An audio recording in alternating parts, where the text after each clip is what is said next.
சிவாய நம. திருச்சிற்றம்பலம். சிற்றம்பலத்தான் திருத்தோழன் சுந்தரன் நற்றமிழ் மாலை அணிநாவலூர் கொற்றவன் நம்பியாரூரன் பேர் நாம் ஒரு காலோதினால் தப்பிக்கும் தீவினையேதான். திருமுறையே சைவ நெறிக் கருவூலம் தென்தமிழின் தேன்பாகாகும் திருமுறையே கையிலையின் கண் சிவபெருமான் செவிமடுத்த செந்தமிழ் வேதம் திருமுறையே நடராசன் கரம் வருந்த எழுதி அருள் தெய்வ நூலாம் திருமுறையே சொக்கேசன் மதிமலிவாய் மலர்ந்தருளும் சிறப்பிற்றாமால். சிவ சிவ. திருச்சிற்றம்பலம். 9ஆம் திருமுறை தொடர் முற்றோதுதல் செய்து கொண்டிருக்கின்ற அனைத்து அடியார்களின் பொற்பாத கமலங்களையும் மனம் மொழி மெய்களால் வணங்கி மகிழ்கின்றேன். நமது தொடர் முற்றோதுதலில் இன்று திருவாலி அமுதனார் அருளிச் செய்த 23வது பாடலினை சிந்திக்க ஆரம்பிக்கின்றோம். 23வது திருப்பதிகம், முதல் பாடல்.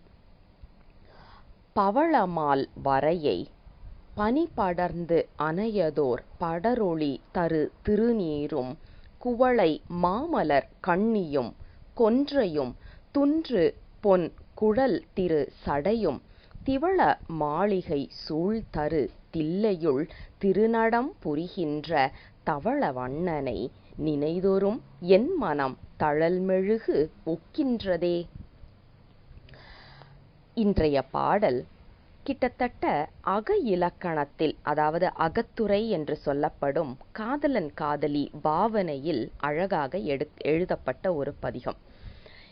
இதுல பெருமானை தலைவனாகவும் அவன் மேல் மையல் கொண்ட இந்த உயிர் என்பது ஒரு பெண்ணாகவும் பாவனை செய்து இந்த பதிகத்தை படிக்கும்போது நமக்கு மேற்கொண்டு நிறைய பொருள் இதுல விளங்கும்.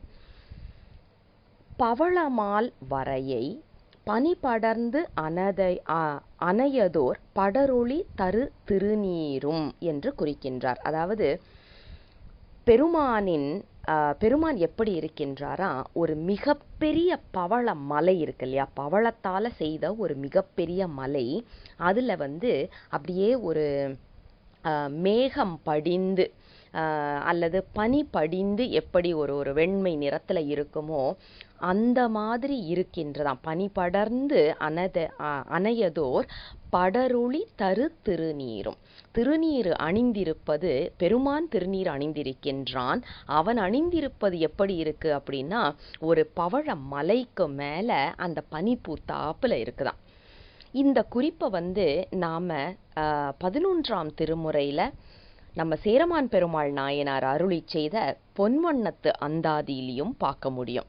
அதாவது பொன்வண்ணம் எவ்வண்ணம் அவ்வண்ணம் மேனி பொலிந்திலங்கு மின்வண்ணம் எவ்வண்ணம் அவ்வண்ணம் வீழ்சடை வெள்ளி குன்றம் என்று பாடுவார். அதாவது கைலை மலையை எப்படியெல்லாம் வருணித்திருக்கின்றார்கள் அப்படின்னா, இப்போ அருளாளர்கள்லாம் அதுவும் நம்ம முக்கியமாக பார்த்தா சேக்கிழார் பெருமான்லாம் கைலையோடைய அழகை வருணிக்கிறத பார்த்தா நேரடியாக அங்கேயே போய் ஒரு 10-15 வருஷம் இருந்து அனுபவித்து எழுதினா எப்படி இருக்குமோ அப்படி எழுதுவார் அருளாளர் இல்லையா. அவங்களுக்கெல்லாம் நேரடியாக போயிருக்கிறாங்களோ இல்லையோ, ஆனால் பெருமான் அவர்களுக்கு அந்த அனுபவத்தை கொடுத்து விடுவார். அப்படிங்கிறது தான் இந்த பதிகங்களில் இருந்து நமக்கு தெரிகின்ற ஒரு உண்மையாக இருக்கின்றது. பவளமால் வரையை என்றால் மிகப்பெரிய மலையாக, அதாவது பவளம் மலை போன்று இருக்கின்றான் பெருமான். இது வாமதேவம் என்று சொல்லப்படுகின்ற காத்தல் முகத்திற்கான ஒரு குறிப்பாக அமைகின்றது. இப்படிப்பட்ட பவள மலையில் பனி படர்ந்திருப்பது போல இருக்கின்றது பெருமானின் திருநீர். நாம திருநீர் வைக்கிறோம், சரி, பெருமானின் அடையாளம், பெருமானை சென்று சேர வேண்டும்னு. பெருமான் ஏன் வச்சிருக்கிறாரு அப்படின்னா, அதற்கு பல காரணங்கள் சொல்வது உண்டு. பெருமான் முதல்ல ஏன் திருநீர் வச்சிருக்கிறாருன்னா, நாம வைக்க வேண்டும் என்று காண்பிப்பதற்காக. இன்னைக்குள்ள காலத்தில் பார்த்தீங்கன்னா ப்ராஜெக்ட் மேனேஜ்மெண்ட்டில் முக்கியமாக லீடர்ஷிப்னா சொல்லும்போது பார்த்தீங்கன்னா சர்வன்ட் லீடர்ஷிப்னு சொல்லிட்டு ஒன்று சொல்கிறாங்க. இப்போ சொல்கிறது, ஆனால் நம்ம பெருமான் அன்னைக்கே அதெல்லாம் எடுத்து காண்பித்து விட்டார். அதாவது இப்போது நம்ம கீழே வேலை செய்கிறவங்கள நீ இதை செய்யின்னு சொல்லி ஏவி விட்டுட்டு தான் ஒன்றுமே செய்யாமல் இருக்கிறது ஒரு விதமான ஒரு முதலாளித்துவம். அதுல வந்து நமக்கு அவ்வளவு தூரம் மக்கள் வந்து நம்மளை மதிக்க மாட்டாங்க. நம்ம எவ்வளவு செய்றோம், ஆனா ஒண்ணுமே செய்யாம உட்காந்துட்டு வேலை மட்டும் வாங்கிட்டு இருக்கிறாரே அப்படின்னு. ஆனா ஒரு தலைவன் தான் செய்து காண்பித்து விட்டு, இங்க பாரு நான் இப்படி செய்திருக்கேன், இப்போ நீ இதே மாதிரி செய் அப்படின்னா நமக்கு நம்ம தலைவரே இறங்கி செய்யறாருப்பா, நாமளும் செய்யணும் அப்படிங்கிற ஒரு எண்ணம் வரும் பாருங்க ஒரு தொண்டனுக்கு. அந்த குறிப்பை தான், இதை தான் சர்வன்ட் லீடர்ஷிப்னு இன்னைக்கு சொல்றதா இருக்கு. பெருமான் வந்து அன்னைக்கே திருநீறு பூசி இப்படித்தான் திருநீறு பூச வேண்டும் என்று நம்மை போன்ற அடியார்களுக்கு காண்பிக்கின்றார். அது முதல் வகை. இரண்டாவது காரணம் பார்த்தீங்கன்னா, ஊழிக்காலம் அனைத்தும் அடங்கி ஒடுங்கிய காலத்தில் அனைத்தும் எரிந்து சாம்பலாக செல்லுகின்றது. அப்போ அந்த சாம்பல் போய் சிவபெருமான் கிட்ட கேட்குதான், எனக்கு சார்பு எதுவுமே இல்லையா அப்படின்னு. ஏன்னா சார்புன்னா ஒன்றை சார்ந்து இருக்கிறது இல்லையா, தாங்கி நிற்க வேண்டும் ஏதாவது ஒன்று. எல்லாமே எரிஞ்சு சாம்பலானதுக்கப்புறம் அந்த சாம்பலுக்கு சார்பு ஏது கிடையாது. அப்போ பெருமான் என்ன பண்ணுறாரான், தனது கைகளை விரித்து நானே உனக்கு சார்பு, என் மேலே வந்துரு அப்படின்னு சொல்லிட்டு. அதனால தான் பெருமானின் திருமேனி முழுவதுமே திருநீறு பூசி இருப்பதற்கு காரணம் என்ன அப்படின்னா, சங்கார காரணன் என்பதை காண்பிப்பதற்கும், அனைத்தும் பெருமானிடமே நம்மளுக்கும் சார்பு பெருமான் தான். இந்த உடலோட சேர்ந்தாலும் சரி, உடல் சாம்பலா போனதுக்கு அப்புறமும் சரி, நமக்கு வந்து யாரு சார்பு அப்படின்னா சிவபெருமான் தான். உயிர்களுக்கு சார்பு யாருன்னாலும் சிவபெருமான் தான். அதனாலதான் இந்த குறிப்பை நமக்கு அழகா எடுத்து சொல்லி திருநீறு அணிந்திருக்கின்றான் பெருமான் அப்படிங்கிறத சொல்லிட்டு, பெருமானின் தலைமுடி என்று சொல்லப்படுவதில் என்னெல்லாம் இருக்கு அப்படிங்கிறது எல்லாரும் ஒதுக்கி தள்ளுற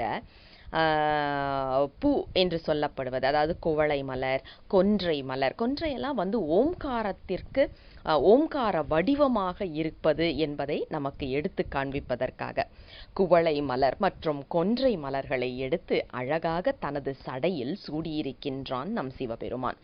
அது மட்டும் இல்லை, மிகுந்த ஒளி பொருந்திய மாளிகைகள் நிறைந்து இருக்கின்ற தில்லை என்ற திருத்தலத்தில் நடனம் ஆடிக்கொண்டிருக்கின்றார் நம் சிவபெருமான். பெருமான் அம்பலக்கூத்தன், அம்பலவாணன். அம்பலத்தில் ஆடுகின்றார் அப்படின்னா பொதுவில் ஆடுகின்றார். பொதுவில் எதுக்கு ஆடுறாரு? எல்லாருக்கும் தான் பொது என்பதை காண்பிப்பதற்காக. பணம் இருக்கு அப்படிங்கிறதுக்காக ஸ்பெஷல் தரிசனம், படிப்பு இருக்கு நீ கலெக்டர் அப்படிங்கிறதுனால ஸ்பெஷல் தரிசனம் அப்படிங்கிறதெல்லாம் பெருமானுக்கு கிடையாது. அதனால தான் பொதுவில் ஆடுகின்றான் அப்படின்னு அந்த ஒரு வார்த்தையை போட்டாச்சு. உண்மையான அன்பு இருப்பவர்களுக்கு அவன் காட்சி கொடுக்கின்றான். இல்லைன்னா வெறும்னு வெளியில தான் பார்த்துட்டு வர முடியுமே ஒழிய அவனை அனுபவிப்பதோ அல்லது அவனை உள்வாங்குவதோ நடக்கவே நடக்காது. வெளியில வந்து சாமியே இல்லை அப்படின்னு சொல்லிட்டு ஆனா மனசுல வந்து அத்தனை அன்போடு போய் சாமியை வணங்கினாலும் பெருமான் அங்கே காட்சி கொடுப்பார். சாக்கிய நாயனார் இதற்கு எடுத்துக்காட்டு. அல்லது திருநீரெல்லாம் வச்சுட்டு நல்ல ஒரு திருவேடத்துல வந்துட்டு ஆனா மனது முழுவதும் வஞ்சனையோடு வந்தால் அங்கே பெருமான் இருப்பாரா அப்படின்னா சந்தேகம்தான். இந்த குறிப்பை தான் நமக்கு எல்லா அருளாளர்களும் அருளி செய்தது. மனம்தான் முக்கியம், பெருமானை அடைவதற்கு உண்மையான அன்புதான் முக்கியம் என்பதை அழகாக ஒவ்வொரு பாடல்லையும் நாம பார்க்கிறோம். அதே மாதிரி இங்கேயும் பெருமான் தில்லையில் பொதுவில் நடனம் ஆடிக்கொண்டிருக்கின்றார். எப்படிப்பட்டவனாக இருக்கின்றார் அப்படின்னா தவள வண்ணன், தங்க நிறத்துல இருக்கிறாரா நம்ம சிவபெருமான். அம்பலவாணரின் நிறம் என்ன அப்படின்னா பவள வண்ணம் அல்லது தங்க நிறம் என்பதை நாம் மறந்துவிடக்கூடாது. ஏன்னா இன்னைக்கு நம்மளை சுற்றி இருக்கிற நிறைய பேர் புத்தகம் போடும்போதும் சரி இல்லை நாள்காட்டி போடும்போதும் சரி என்ன பண்ணிடுறாங்க, நீல நிறத்தில் போட்டுடுறாங்க. நீல நிறத்தில் இருப்பது சிவம் கிடையாது, உருத்திரன், குண உருத்திரன் என்று சொல்லப்படுவதை நாம் நன்றாக நினைவில் வைத்து கொள்ள வேண்டும். சிவபெருமான் என்று சொல்லப்படுவது இவர்களையெல்லாம் தாண்டி நிற்கின்ற ஒரு நிலை. நாம் சிவத்தை அடைய வேண்டும் என்றால் இதை நாம் கொஞ்சம் உள்வாங்கிக்கணும். பெருமான் சிவந்த நிறம், வெண்மை நிறம். வெண்மை நிறம் அப்படிங்கிறது தான் பெருமானின் நிறம் என்பதை நமக்கு அருளாளர்கள் எடுத்து காண்பித்திருக்கின்றார்கள். அவனுக்கு பெயரே சிவம். செம்மை என்ற ஒரு பொருளில் இருந்து வருகின்றது. அப்படிப்பட்ட செம்மையாக இருப்பவனை, செம்மை குணம் நிறைந்தவனை, செம்மை நிறம் நிறைந்தவனை கருமையாக காண்பிப்பது சரிப்பட்டு வராது. அது உருத்திரன், அது வேற நிலை. அதனால அடியார்களாக நாமளாவது அதை நல்லா உள்வாங்கிக்கணும். இப்ப நம்ம வீட்டுல நீல நிறத்துல இருக்கு அப்படின்னா அது உருத்திரன் என்ற தெளிவோடு நாம வணங்கணுமே ஒழிய பூசை என்று சொல்லப்படுவதோ அல்லது பெருமான் அப்படின்னு சொல்லி வணங்குவதோ நமக்கு இந்த தங்க நிறத்தில் இருக்கின்ற சிவபெருமான், ஏன்னா அதுதான் சிவபெருமான், வேற யாரும் சிவபெருமான் கிடையாது சொல்லிட்டு, அப்படிப்பட்ட தவள வண்ணனை இது சத்யோசாதம் என்று சொல்லப்படுகின்ற படைத்தல் தொழிலுக்கான முகமாகவும் திகழ்கின்றது. அப்படிப்பட்டவன் என் மனத்தை என்ன தெரியுமா செய்துட்டான், மெழுகு மாதிரி உருக்கிட்டானாம். பெருமான் நெருப்பு நிறம், நெருப்பு குணம் கொண்டவன். அவன் மனசுக்குள்ள நம்ம அவனை எடுக்கும்போது என்ன ஆயிடுதுன்னா, இந்த மனம் மெழுகாக அப்படியே அந்த தழல் பக்கத்துல போனா ஒரு மெழுகுக்கு என்ன நிலைப்பாடு ஏற்படுமோ அப்படி ஏற்பட்டு அப்படியே உருகி நிற்கின்றது என்பதை மிக அழகாக எடுத்துச் சொல்லுகின்றார். தனது நிலைப்பாட்டினை எடுத்துச் சொல்லுகின்றார் ஆசிரியர். நாமளும் எத்தனையோ தடவை சிதம்பரம் போறோம், தில்லைக்கு போய் பெருமானை தரிசிக்கின்றோம். ஆனா அப்படி உருகி நிற்கிறோமா அப்படிங்கிறது ஒவ்வொருத்தரும் நம்ம கேள்வி கேட்டா நம்மளுடைய பக்தியின் நிலைமை என்ன அப்படிங்கிறது நமக்கே அது தெள்ளத் தெளிவாக தெரியும்.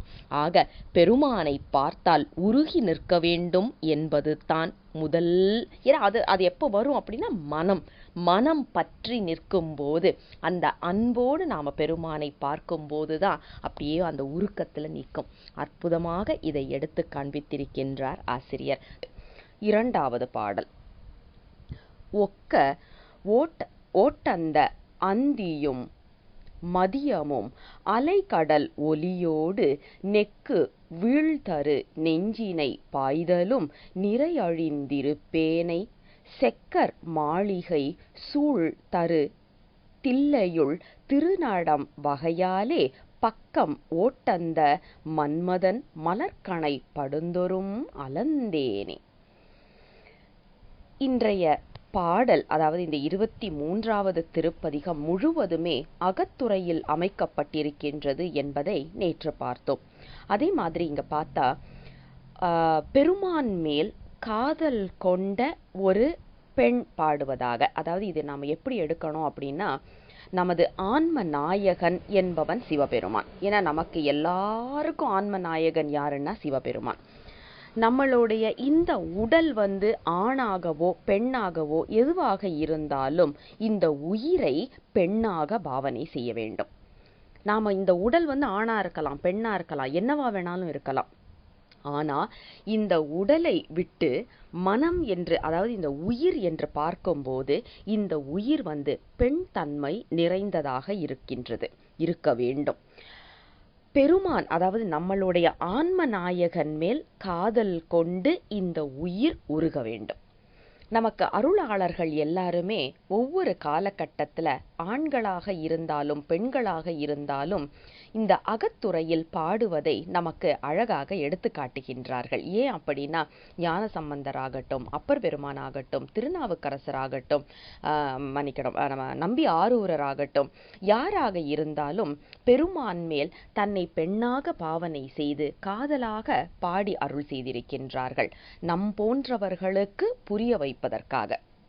ஆக நாமும் இப்படித்தான் உருக வேண்டும் என்ற குறிப்புக்காக தான் இந்த அகத்துறை பாடல்கள் அமைந்திருக்கின்றது. சரி, இப்போ பாட்டை பார்ப்போம். என்ன மாதிரியான இடத்தில் நின்று தில்லை கூத்தன் நடனம் இயற்றிக் கொண்டிருக்கின்றான் அப்படிங்கிற குறிப்பை முதல்ல சொல்லி அருள் செய்கிறார் நம்ம ஆசிரியர். அதாவது, ஒக்க ஓட்டந்த அந்தியும் மதியமும் அலைகடல் ஒலியோடு. பெருமானின் தலையில் என்ன இருக்கின்றதுன்னா, அந்தி நேரத்து மதியம் இருக்கின்றது. அந்த சந்திரன் அழகாக பெருமானின் தலையில் இருக்கின்றது, தலைமுடியில் சடாமுடியில் இருக்கின்றது. அது எப்படி என்ன மாதிரியாக பாடுபடுத்துகின்றது என்றால், அலைகடல் ஒலியோடு நெக்கு வீழ்தரு நெஞ்சினை பாய்தலும் நிறையழிந்திருப்பேனே. எனக்கு என்று, அதாவது ஒரு பெண் என்று சொல்லப்படுபவருக்கு அச்சம், மடம், நாணம், பயிர்ப்பு இது எல்லாம் இருக்க வேண்டும். நாம் உடலால பெண்ணாகவோ ஆணாகவோ எப்படி இருந்தாலும் நம்மளுடைய உயிருக்கு இந்த குணம் இருக்க வேண்டும். அச்சம், மடம், நாணம், பயிர்ப்பு. அச்சம் என்றால் தவறு செய்வதற்கு அஞ்ச வேண்டும். பெண்களுக்கு மட்டும்தான் இருக்கணும், ஆண்களுக்கு கிடையாது அப்படிங்கிறது கிடையாது. தவறு செய்வதற்கு அஞ்ச வேண்டும். ஒவ்வொரு உயிருக்கும் இது இருக்க வேண்டும். பார்த்தீங்கன்னா நம்மளுடைய ஊர்ல இன்னைக்கு எவ்வளவோ அயோக்கியத்தனம் நடந்துட்டு இருக்கிறதுக்கு காரணம் என்னன்னா, இது சரியான விதத்தில் நமக்கு தெரியாத காரணத்தினாலதான். அச்சம் கண்டிப்பாக வர வேண்டும். எதெல்லாம் அச்சப்படணும் அப்படிங்கிறதுக்கு நமக்கு திருக்குறள்ல பார்த்தீங்கன்னா அழகா நமக்கு எடுத்து காண்பிக்கின்றார் ஆசிரியர். என்னெல்லாம் பார்த்து நம்ம பயப்படணும், எதெல்லாம் பார்த்து நாம பயப்படக்கூடாது அப்படிங்கிறதுக்கு. அடுத்தது அச்சம், நாணம். வெட்கப்பட வேண்டும். தவறு செய்தால் வெட்கப்பட வேண்டும். அதே நேரம் பெரியவங்க இருந்தா அவங்க முன்னாடி போய் நின்று நாம தகாத வார்த்தைகள் சொல்லுவதற்கோ இல்ல தகாத மாதிரி பேசுவதற்கோ தகாத முறையில் நடந்து கொள்ளுவதற்கோ நாணப்பட வேண்டும். இன்னைக்கு பார்த்தா நம்ம முன்னாடி ஒரு பெரியவங்க உட்கார்ந்துருக்கிறாங்க, அவங்க முன்னாடி இன்னொரு ஒரு ஒரு ஒரு டீனேஜ் மாதிரி உள்ள பிள்ளைங்கள்லாம் கால் மேல கால் போட்டுட்டு உட்காந்து பேசிக்கிட்டு உட்காந்துட்டு இருக்கிறோம். ஏன் அப்படின்னா நம்மளுடைய கலாச்சார சீர்கேடுதான் இது எல்லாத்துக்குமே காரணம் அப்படிங்கிறத நாம புரிஞ்சுக்கணும். இதெல்லாம் நம்மளுக்கு அந்த பெண் தன்மையோடு வருகின்றது. அதுதான் இங்க நிறை அழிந்திருப்பேனே. இந்த அச்சம், மடம், நாணம், பயிர்ப்பு. மடம் என்று சொன்னால் மடங்கி இருத்தல் என்று பொருள். அழகான, அதனால்தான் பெண்களுக்கு மடவார் என்ற ஒரு சொல் குறிப்பாங்க. ஏன் அப்படின்னா மடங்கி நிற்க வேண்டும். அந்த அடக்கத்தோடு மடங்கி நின்றால்தான் அந்த பெண்மை மிளிரும். அந்த குறிப்பை தான் நமக்கு இங்க சொல்லி இது எல்லாம் அழிந்து நிற்கின்றேன். ஏன் அழிந்து நிற்கின்றேன் தெரியுமா? எனக்குன்னு இருக்கிற அந்த அச்சம், மடம், நாணம், பயிர்ப்பு என்று சொல்லப்படுவதெல்லாம் அழிந்து அப்படியே ஒரு மாதிரி குலைந்து நிற்கின்றேன். ஏன் அப்படின்னா உன் தலையில இருக்குல்ல அந்த சந்திரன், அது என் மனசை கெடுத்துக்கிட்டு இருக்குதுப்பா அப்படின்னு சொல்லி பெருமானை பார்த்து சொல்றாரு. இந்த காதல் வயப்பட்டவர்களுக்கு பார்த்தீங்கன்னா நம்ம எல்லாருக்கும் எதெல்லாம் சுகம்னு தோணுதோ அது எல்லாம் அவர்களுக்கு வேதனையா இருக்கும். நல்ல இசை கேட்டா நமக்கு இனிமையா இருக்கும். ஆனா காதல் வயப்பட்டவங்களுக்கு அது துன்பமா இருக்கும். சந்திரன் அழகா இருக்கும், நம்ம பார்த்து ரசிப்போம். ஆஹா என்ன அழகா இருக்குது, 2ஆம் பிறை, 3ஆம் பிறை, 4ஆம் பிறை, முழு நிலவு என்று நாம ரசிச்சிட்டு இருப்போம். ஆனா அவங்க அந்த நிலவை பார்த்த உடனே முச்சுக்குன்னு அழ ஆரம்பிப்பாங்க. அதே மாதிரி கடல் ஓசை, அந்த அலை ஓசை நாம ரசித்து கேட்டுக்கொண்டிருப்போம். அவர்களுக்கு அது ஏக்கத்தை ஏற்படுத்தும். ஏன் அப்படின்னா இது எல்லாம் காதலர்களுக்கு வேதனை ஏற்படுத்தக்கூடியது என்று சிலதை நம்ம வரையறுத்து செய்து வச்சிருக்கிறோம். இதுல பாத்தீங்கன்னா நம்ம காழி பிள்ளையார் ஞாபகம் வச்சுக்கணும். குழந்தை 2-3 வயசு குழந்தை பாடுற பாட்டு, பெருமானை பார்த்து பெருமான் மேல் காதல் கொண்டு பாடுற பாட்டு. 2ஆம் திருமுறையில அழுந்தூர் அப்படின்னு சொல்லிட்டு அற்புதமான பதிகம். அந்த பதிகத்தை எடுத்து பார்த்தா நமக்கு அப்படியே பெருமான் மேல் காதல் ஊற்றெடுத்து வரும். அப்படி ஒரு பதிகம், அற்புதமான பதிகம். அதுல சொல்லுவாரு, தடுமாறு வல்லாய் தலைவா மதியம் சுடுமாறு வல்லாய் சுடரார் சடையில் அப்படின்வாரு. உன் மேல ஏற்கனவே காதல் கொண்டு தடுமாறிக்கிட்டு இருக்கிறாங்க தலைவனே, உனக்கு இது அழகா? உன் தலையில இருக்கிற சந்திரனை வச்சே அவங்கள சுட்டு இந்த மாதிரி வேதனைப்படுத்தலாமா அப்படின்னு சொல்லிட்டு பெருமான் கிட்டேயே நயமா கேள்வி கேட்டிருப்பாரு. எத்தனை அழகான ஒரு அனுபவத்தோடு பாடுவது போல. 3 வயசு குழந்தைக்கு என்னங்க தெரியும்? ஆனா எத்தனை அற்புதமாக இதை பாடி இருக்கின்றார் பாருங்க. ஏன்னா இவர்கள் எல்லாம் அருளாளர்கள் என்பதற்கு இதை விட சான்று வேற ஒன்றுமே வேண்டாம். ஆக தடுமாறுவல்லாய் தலைவா மதியம் சுடுமாறுவல்லாய் சுடர் ஆர் சடையில் என்று காழிப்பிள்ளையார் சொல்லுவது போல இங்க அந்தியும் மதியமும் அலைகடல் ஒலியோடு நெக்கு வீழ்தரு நெஞ்சினை பாய்தலும் நிறை அழிந்திருப்பேனை என்று சொல்லிட்டு அடுத்தது பாருங்க, செக்கர் மாளிகை சூழ்தரு தில்லையுள் திருநடம் வகையாலே. தில்லை என்ற திருத்தலத்தில் அழகான சிவந்த மாளிகைகள் நிறைந்த இடத்தில் நின்று ஆடிக்கொண்டிருக்கின்றவன் மேல் என் மனம் பட்டுவிட்டது என்று சொல்லி, இதுல என்னன்னா இந்த மன்மதன் ஒருத்தர் இருக்கான்ல, அவன் மலர் கணைகளை என் மேல் தொடுக்கின்றான், அது இன்னும் வேதனையை ஏற்படுத்துகின்றது என்ற குறிப்பை நமக்கு சொல்லுகின்றார். இப்ப இந்த மலர்கணை, மன்மதனின் மலர்கணை என்று சொன்னா 5 மலர்கள் உள்ள கணை தான் வந்து மன்மதன் செலுத்துவதாக சொல்லுவார்கள். அந்த 5 மலர்கள் என்னன்னா தாமரை, மா, அசோகு, முல்லை, நீலம் என்று சொல்லப்படுவது. இதுல இந்த தாமரை என்ற மலர் இருக்கு இல்லையா, அது வந்து உன்மத்தத்திற்கு உரியது. அது வந்து இந்த பேச்சும் அந்த நினைவும் அதிகமாக, அதாவது இப்போ ஒருத்தரை பற்றியே பேசிகிட்டு இருக்கிறோம், அவங்களுடைய நினைவே நமக்கு நிறைய இருக்குது, அந்த ஒரு நிலைப்பாட்டுக்கு கொண்டு வரும். அடுத்தது பார்த்திங்கன்னா மா, இது வந்து மதனன் என்ற உணர்வுக்கு உரியது.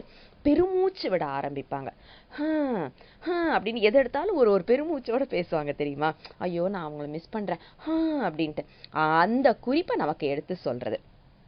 அடுத்த மலர் பார்த்தீங்கன்னா அசோகு, இது வந்து மோகத்திற்கு உரியது.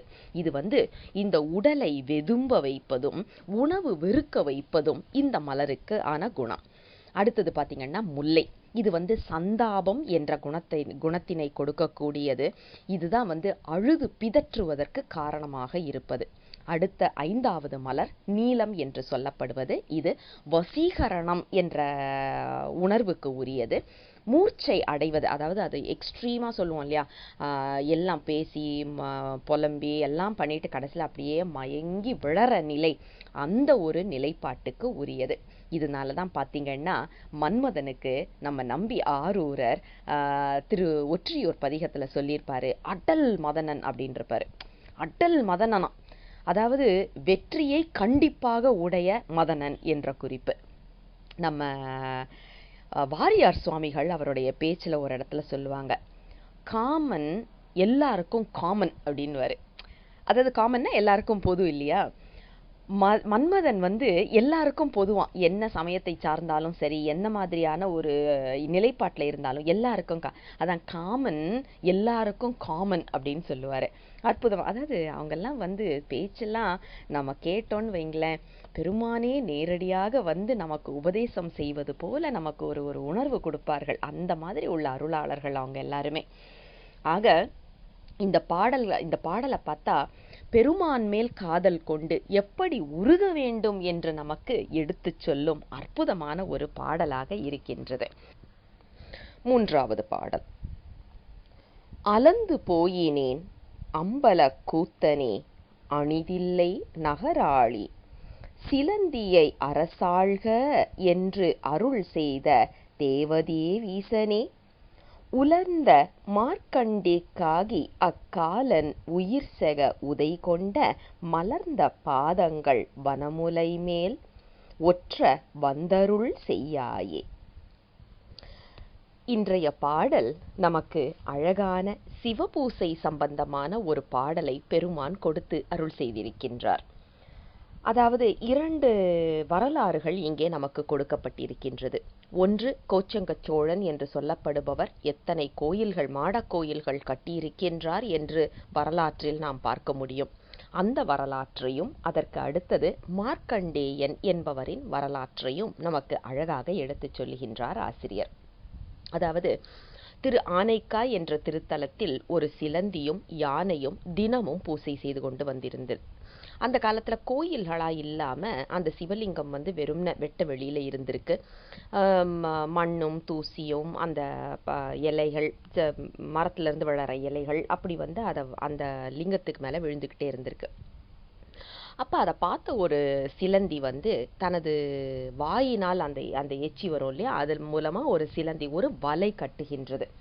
வலை கட்டி அந்த இலைகள் வந்து பெருமான் மேலே விழாமல் அழகாக அதை செய்து, அதை நம்பி ஆரூரர் சொல்லுவார், சித்திர பந்தல் சிக்கன அமைத்து என்று சொல்லியிருப்பார் ஒரு பதிகத்தில். பார்த்தீங்கன்னா அற்புதமாக இருக்கும். அதாவது சித்திர பந்தலாம், அந்த சிலந்தி வலை நம்ம குப்பைன்னு தட்டுவோம், ஆனால் அது வந்து எவ்வளவு அழகாக பெருமான் மேலே அந்த இதை கட்டுதான், அப்படியே ரொம்ப அழகாக ஒரு சித்திரத்தை வரைஞ்சா மாதிரி கட்டி இருக்குதான்.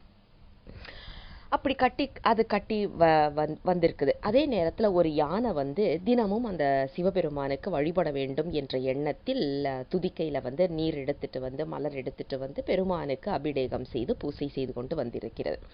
யானையோடைய அந்த அளவு, உயரம், அந்த ஆஜானுபாகுவான தேகம் இதெல்லாம் பார்க்கும்போது அது அந்த சிலந்தி வலையெல்லாம் பார்த்து பண்ணாது இல்லையா. அதனால என்ன பண்ணியிருக்கு, வேகமாக அந்த நீரை பெருமான் மேலே அபிஷேகத்துக்காக போடும்போது அந்த சித்திர பந்தல் வந்து அழிந்திருக்கின்றது. தினமும் இதே பொழப்பா இருந்திருக்கு. தினமும் வந்துட்டு சிலந்தி வலைய கட்டும், தினமும் வந்து யானை அதை அழிக்கும். யானை அழிக்கணும்னு அழிக்கிறது கிடையாது, ஆனா அது அழிந்துபட்டு போகிறது. இதனால கோவப்பட்ட அந்த சிலந்தி என்ன பண்ணுது, என்னடா இது தினம் இதே பொழப்பா இருக்கே அப்படின்னு சொல்லிட்டு கோவத்தின் காரணமாக அந்த யானையின் துதிக்கையில் ஏறுகின்றது. உள்ள ஏறி அதை குடையுது. அந்த குடைச்சல் தாங்க முடியாம, அந்த கூச்சம் தாங்க முடியாம யானை வந்து தன்னுடைய துதிக்கையை வேகமா அடிச்சு தானும் இறந்து அந்த உள்ள இருக்கிற சிலந்தியும் இறந்து படுகின்றது. இப்ப 2 பேருமே சிவபூசை செய்தவர்கள் தான் ஒரு விதத்துல பார்த்தா. இருவருமே இறந்த பிறகு பெருமான் முக்தி கொடுத்திருக்க வேண்டும். ஆனா என்ன செய்கின்றார், யானைக்கு வந்து உடனடியாக முக்தி கொடுக்கின்றார். ஏன்னா யானை வந்து இந்த கோபம் இந்த பொல்லாப்பெல்லாம் இல்லாம அது பாட்டுக்கு தினம் வந்து பூசை செய்தது. ஆனா சிலந்தி வந்து கோபப்பட்ட காரணத்திற்காக, அந்த கோபம்னு ஒண்ணு வந்துருச்சு இல்லையா, எத்தனை சிவபூசை செய்தாலும் கோபம் என்று ஒன்று வந்துவிட்டால் அது எல்லாம் அழிந்துபடும் என்று நமக்கு எடுத்து காட்டுவதற்காக அந்த சிலந்திக்காக என்ன பண்றாரு, அடுத்த பிறவியில் கோச்செங்கட் சோழன் என்று சொல்லப்படுகின்ற ஒரு அரசனாக பிறக்க வைக்கின்றார். அவர் பிறந்து 70க்கு மேல் மாடக்கோயில்கள் கட்டுகின்றார். அந்த போன ஜென்மத்து வாசனைன்னு இருக்கு இல்லையா, அதன் காரணமாக என்ன ஆயிடுது, யானை புக முடியாத அளவுக்கு கோயில் கட்ட வேண்டும் என்று சொல்லி மாடக்கோயில்கள் அமைக்கின்றார். 70க்கும் மேற்பட்ட மாடக்கோயில்கள். முதல் பணி அவர் செய்தது திரு ஆனைக்கா. அதுக்கு அடுத்தது பார்த்தீங்கன்னா வைகல்நாதர் கோயில், இந்த மாதிரி நிறைய மாடக்கோயில்கள் அவர் கட்டுகின்றார். இதுல என்ன விசேஷம்னா, அவர் வந்து வைணவர்களுக்காகவும் கோயில்கள் கட்டி கொடுத்திருக்கிறார். அதாவது அந்த காலத்து அரசர்களுக்கு வந்து தான் ஒரு சமயத்தை சார்ந்தவர்கள் ஆனாலும் மற்ற சமயத்தக்காரர்களை வந்து காழ்ப்புணர்வோடு பார்ப்பதோ அல்லது அதை அழிக்க வேண்டும் என்று நினைக்கின்ற ஒரு அந்த சின்ன புத்தின்னு சொல்லுவோம் இல்லையா, அது எல்லாம் இல்லாமல் அனைவரையுமே ஒன்றாக அரவணைத்து சென்றிருக்கின்றார்கள். அவர்களுடைய நம்பிக்கை என்ற காரணத்திற்காக அவர்களுக்கும் ஆலய திருப்பணி செய்து கொடுத்திருக்கின்றார். எப்படிப்பட்ட ஒரு உயர்ந்த ஒரு கலாச்சாரத்தோடு நாம இருந்திருக்கிறோம். அதாவது இது என்னுடைய வழி, ஆனா உன்னுடைய வழியை நான் தடுக்க மாட்டேன், உன்னுடைய வழியில நீ போ அப்படிங்கிற மாதிரி ஒரு பெருந்தன்மையோடு அந்த காலத்து அரசர்கள் இருந்திருக்கின்றார்கள் என்று பார்க்கும் போதே இப்படிப்பட்ட தலைமுறையில் தான் நாம் வந்திருக்கின்றோம் என்று கொஞ்சம் அப்படி காலரை தூக்கி விட்டுக்கலாம். அடுத்தது பார்த்தீங்கன்னா, அடுத்த வரலாறு யாருடையது அப்படின்னா மார்க்கண்டேயருடைய வரலாறு. 16 ஆண்டுகளுக்கு பிறகு அவர் இறந்து பட வேண்டும் என்று அவரது ஜாதகத்தில் இருக்கின்றது. ஜாதக கணிப்பு என்று இன்றைக்கு நாம எல்லாரும் நம்ம ஜாதகத்தை தூக்கி ஓடிக்கிட்டு இருக்கிறோம் இல்லையா, அந்த மாதிரி ஒரு ஜாதக கணிப்புல வந்து இது எல்லாம் இருக்கின்றது. சரி, அதை மாற்றி அமைக்க முடியுமா? முடியும். சிவபெருமான் நினைத்தால் மட்டுமே முடியும். வேற எந்த கிரகத்துக்கிட்ட நீங்க போனாலும் நடக்காது. இன்னைக்கு சனி தோஷமாப்பா, நான் சனியை போய் பார்க்க போறேன், செவ்வாயை போய் பார்க்க போறேன், அங்க போய் பார்க்க போறேன், யாரை பார்த்தாலும் நடக்க போறது கிடையாது. ஆனால் சிவபெருமானை நோக்கி சிவபெருமானுக்கு என்ற விண்ணப்பம் செய்து பூசை செய்தால் அனைத்தும் மாறும் என்று காண்பிப்பதற்காக மார்க்கண்டேயன் நமக்கு வந்து அருள் செய்கின்றார். 16 வருடங்கள் தனது காலம் முடிய போகின்றது என்று தெரிகின்றது. சிவபூசை செய்து கொண்டிருக்கின்றார். காலன் வருகின்றார். காலன் வந்து அந்த பாசக்கயிறை வீசும்போது பெருமான் நேரா வந்து எட்டி உதைக்கிறாரு. நீங்க காலப்பாச குறுந்தொகை எடுத்து படிச்சு பார்த்தீங்கன்னா அத்தனை அற்புதமா இருக்கும். அதாவது அதை எப்படி படிக்கணும் அப்படின்னா, இன்னைக்கு வந்து நாம ஒரு அந்த இன்டர்வியூன்னு போறோம் இல்லையா, ஹெச்ஆர் இன்டர்வியூ அப்படிலாம் போறோம். நம்ம போகும்போது ஒரு ஒரு ஹெச்ஆர் வந்து நம்மளை வேலைக்கு எடுத்துட்டாங்க. இப்போ ஐடி கம்பெனிலே வச்சுக்குவோமே, நம்மளை வேலைக்கு எடுத்துட்டாங்க. வேலைக்கு எடுத்துட்டாக்க அவங்க என்ன சொல்லுவாங்க, இங்கே பாரு, நீ இந்த ஆஃபீஸில் இருக்கிற வரைக்கும் இதெல்லாம் நீ செய்யணும், இது நீ செய்யக்கூடாது, இதெல்லாம் நீ செய்தினா அதுக்கப்புறம் அதனால வர்ற பிரச்சனைகள் என்ன உண்டுமோ அதை நீ தான் சந்திச்சாகணும், எங்ககிட்ட கேட்கக்கூடாது, இப்படிலாம் ஒரு பட்டியல் கொடுப்பாங்க. அதே கோணத்துல நாம வந்து காலப்பாச குறுந்தொகை எடுத்து படிக்கிறோம். அற்புதமான பதிகம் அது. அதாவது யமன் வந்து யமனுடைய தூதுவர்கள் கிட்ட சொல்ற மாதிரியான ஒரு பதிகம் அது அமைப்பு. அதுல சொல்லுவாரு, இங்க பாரு, நீ வந்து இன்னைக்கு வேலைக்கு சேர்ந்துட்ட, என்ன பண்ணணும், அடியார்கள்ன்றவங்க பக்கத்துல போயிடவே படாது. அந்த பக்கம் போனியோ முடிஞ்சு போச்சு.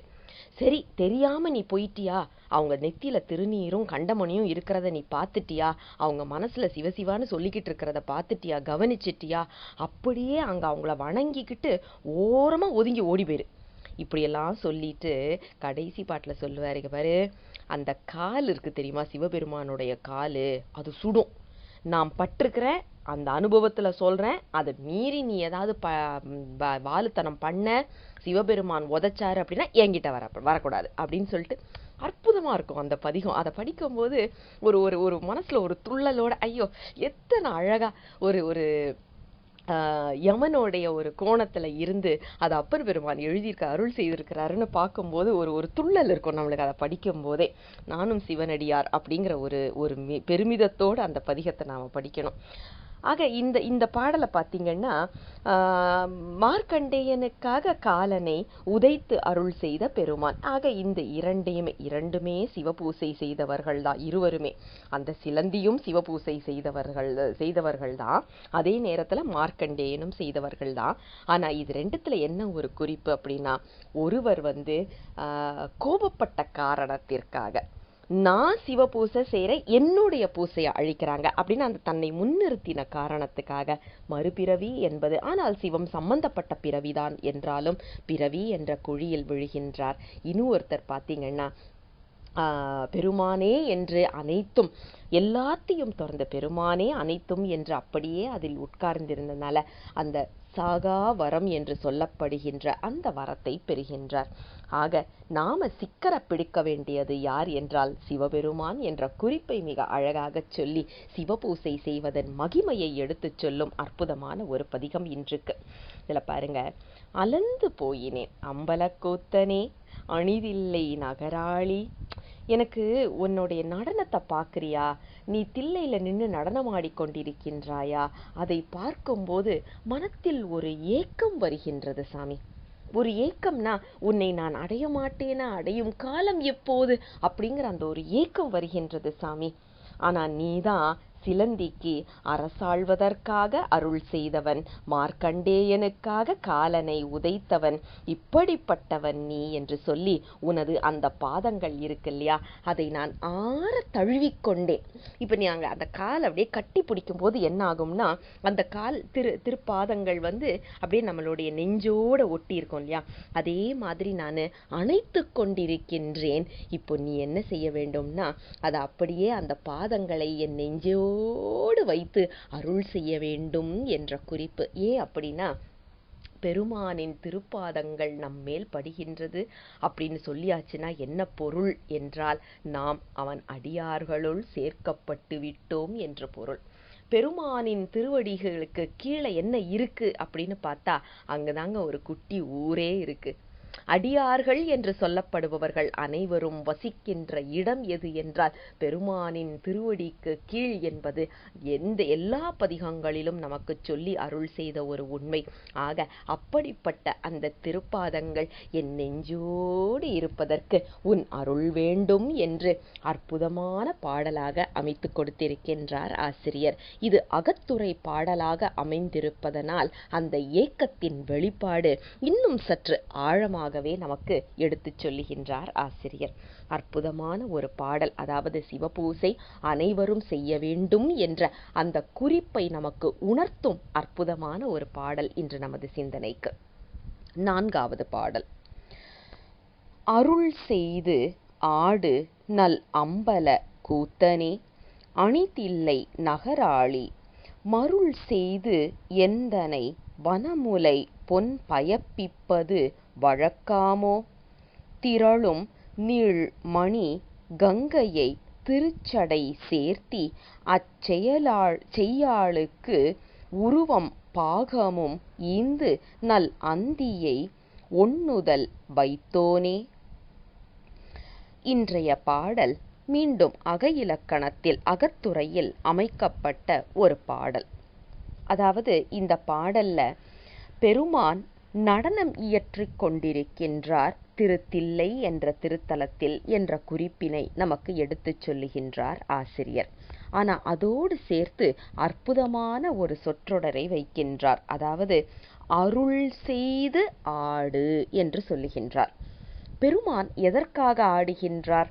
அம்பலவாணர் தில்லையில் நின்று ஆடுவது நம் எல்லோருக்கும் நன்றாக தெரியும். சென்று தரிசிக்க முக்தி என்று சொல்லப்படுகின்ற திருத்தலம் தில்லை.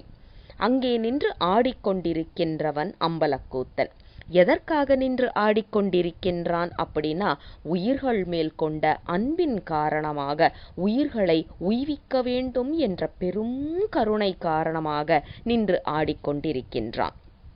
சரி, அவன் ஆட்டம் எது குறித்தது அப்படின்னா, இதை நமக்கு எடுத்துச் சொல்லும் அற்புதமான சாத்திர நூல் எது என்று பார்த்தால் நமக்கு உண்மை விளக்கம்தான். ஏன்னா நம்மளுக்கு 14 சாத்திர நூல்கள் இருக்கு. அந்த 14 நூல்களும் ஒவ்வொரு நூலும் ஒவ்வொரு சிறப்பு உடையது.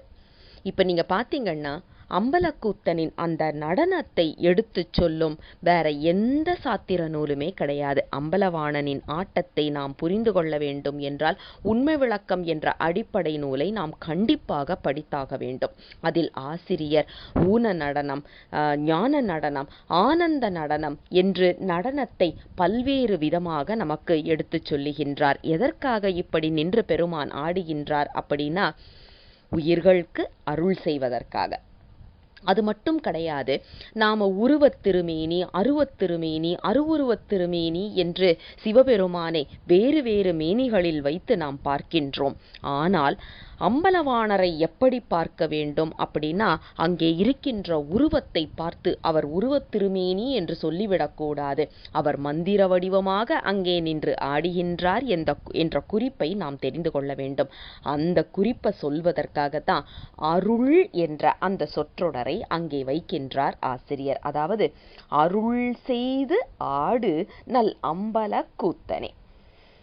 என்ன மாதிரி அருள் செய்கின்றார்? நமக்கு மந்திரத்தை நினைவூட்டி, அந்த மந்திரத்தை நாம் சொல்ல சொல்ல நம் உயிருக்கு ஏற்படும் பக்குவ நிலைக்கு ஏற்ப அது ஊன நடனமாகவோ ஞான நடனமாகவோ அல்லது ஆனந்த நடனமாகவோ நமக்கு அருள் பாலிக்கும் என்ற குறிப்பு. சரி, இது தில்லையில் நின்று ஆடிக்கொண்டிருக்கின்றாரா? அடுத்தது பாருங்க. மருள் செய்து எந்தனை வனமுலை பொன் பயப்பிப்பது வழக்காமோ. அதாவது முலைகள் பொன் பயக்கின்றது அப்படின்னா, பசலை நோய் என்று சொல்லப்படுவது ஒரு பெண்ணை தாக்குகின்ற சூழ்நிலை. பசலை நோய் அப்படின்னா இன்னைக்கு உள்ள காலத்தில் அனீமிக் அப்படின்னு சொல்லுவோம். இப்போ ஒன்றும் கிடையாது. இப்போ பார்த்தீங்கன்னாலும் டாக்டர் கிட்ட போயாச்சுன்னா ரொம்ப ஒரு மாதிரி தலை சுத்தலாகவே இருக்குது, ரொம்ப அடிக்கடி ரொம்ப டயர்ட் ஆகிடுது அப்படின்னு நம்ம டாக்டர் கிட்ட சொன்னால் முதல்ல என்ன பண்ணுவாங்க, கை விரல்களை நல்லா விரிங்கம்மா அப்படின்னு சொல்லிட்டு அந்த நுனிகளை அமுக்கி பார்ப்பாங்க.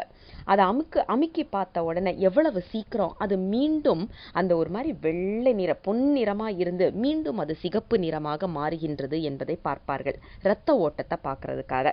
அதே மாதிரி கண்ணுக்கு கீழே பார்ப்பாங்க. அது எப்படி அந்த வெண்மை நிறமும் அந்த இரத்த ஓட்டத்துக்காக பார்ப்பாங்க.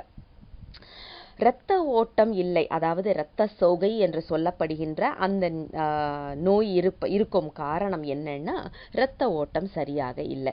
இரத்த ஓட்டம் ஏன் சரியாக இல்லை அப்படின்னா, உணவு சரியாக உட்கொள்ளவில்லை என்றால் நமக்கு அந்த இரத்த சோகை என்பது வரும். உணவு எப்போது உட்கொள்ள மாட்டார்கள் ஒருவர் அப்படின்னாக்க, காதல் வயப்படும் போது மட்டும்தான். அந்த குறிப்பத்தான் இங்க எடுத்து சொல்லுகின்றார் ஆசிரியர். அதாவது மருள் செய்து என்னை மயக்கம் செய்த, மருள்னா மயக்கம் செய்துட்டப்பா என்ன நீ, அந்த காரணத்தினால உன்மேல் காதல் கொண்டு உணவும் உட்கொள்ளவில்லை, தூக்கமும் இல்லாமல் தவிக்கின்றேன். அதனால எனக்கு இந்த பசலை நோய்னு சொல்றாங்க இல்லையா, அது தாக்கி இருக்கு.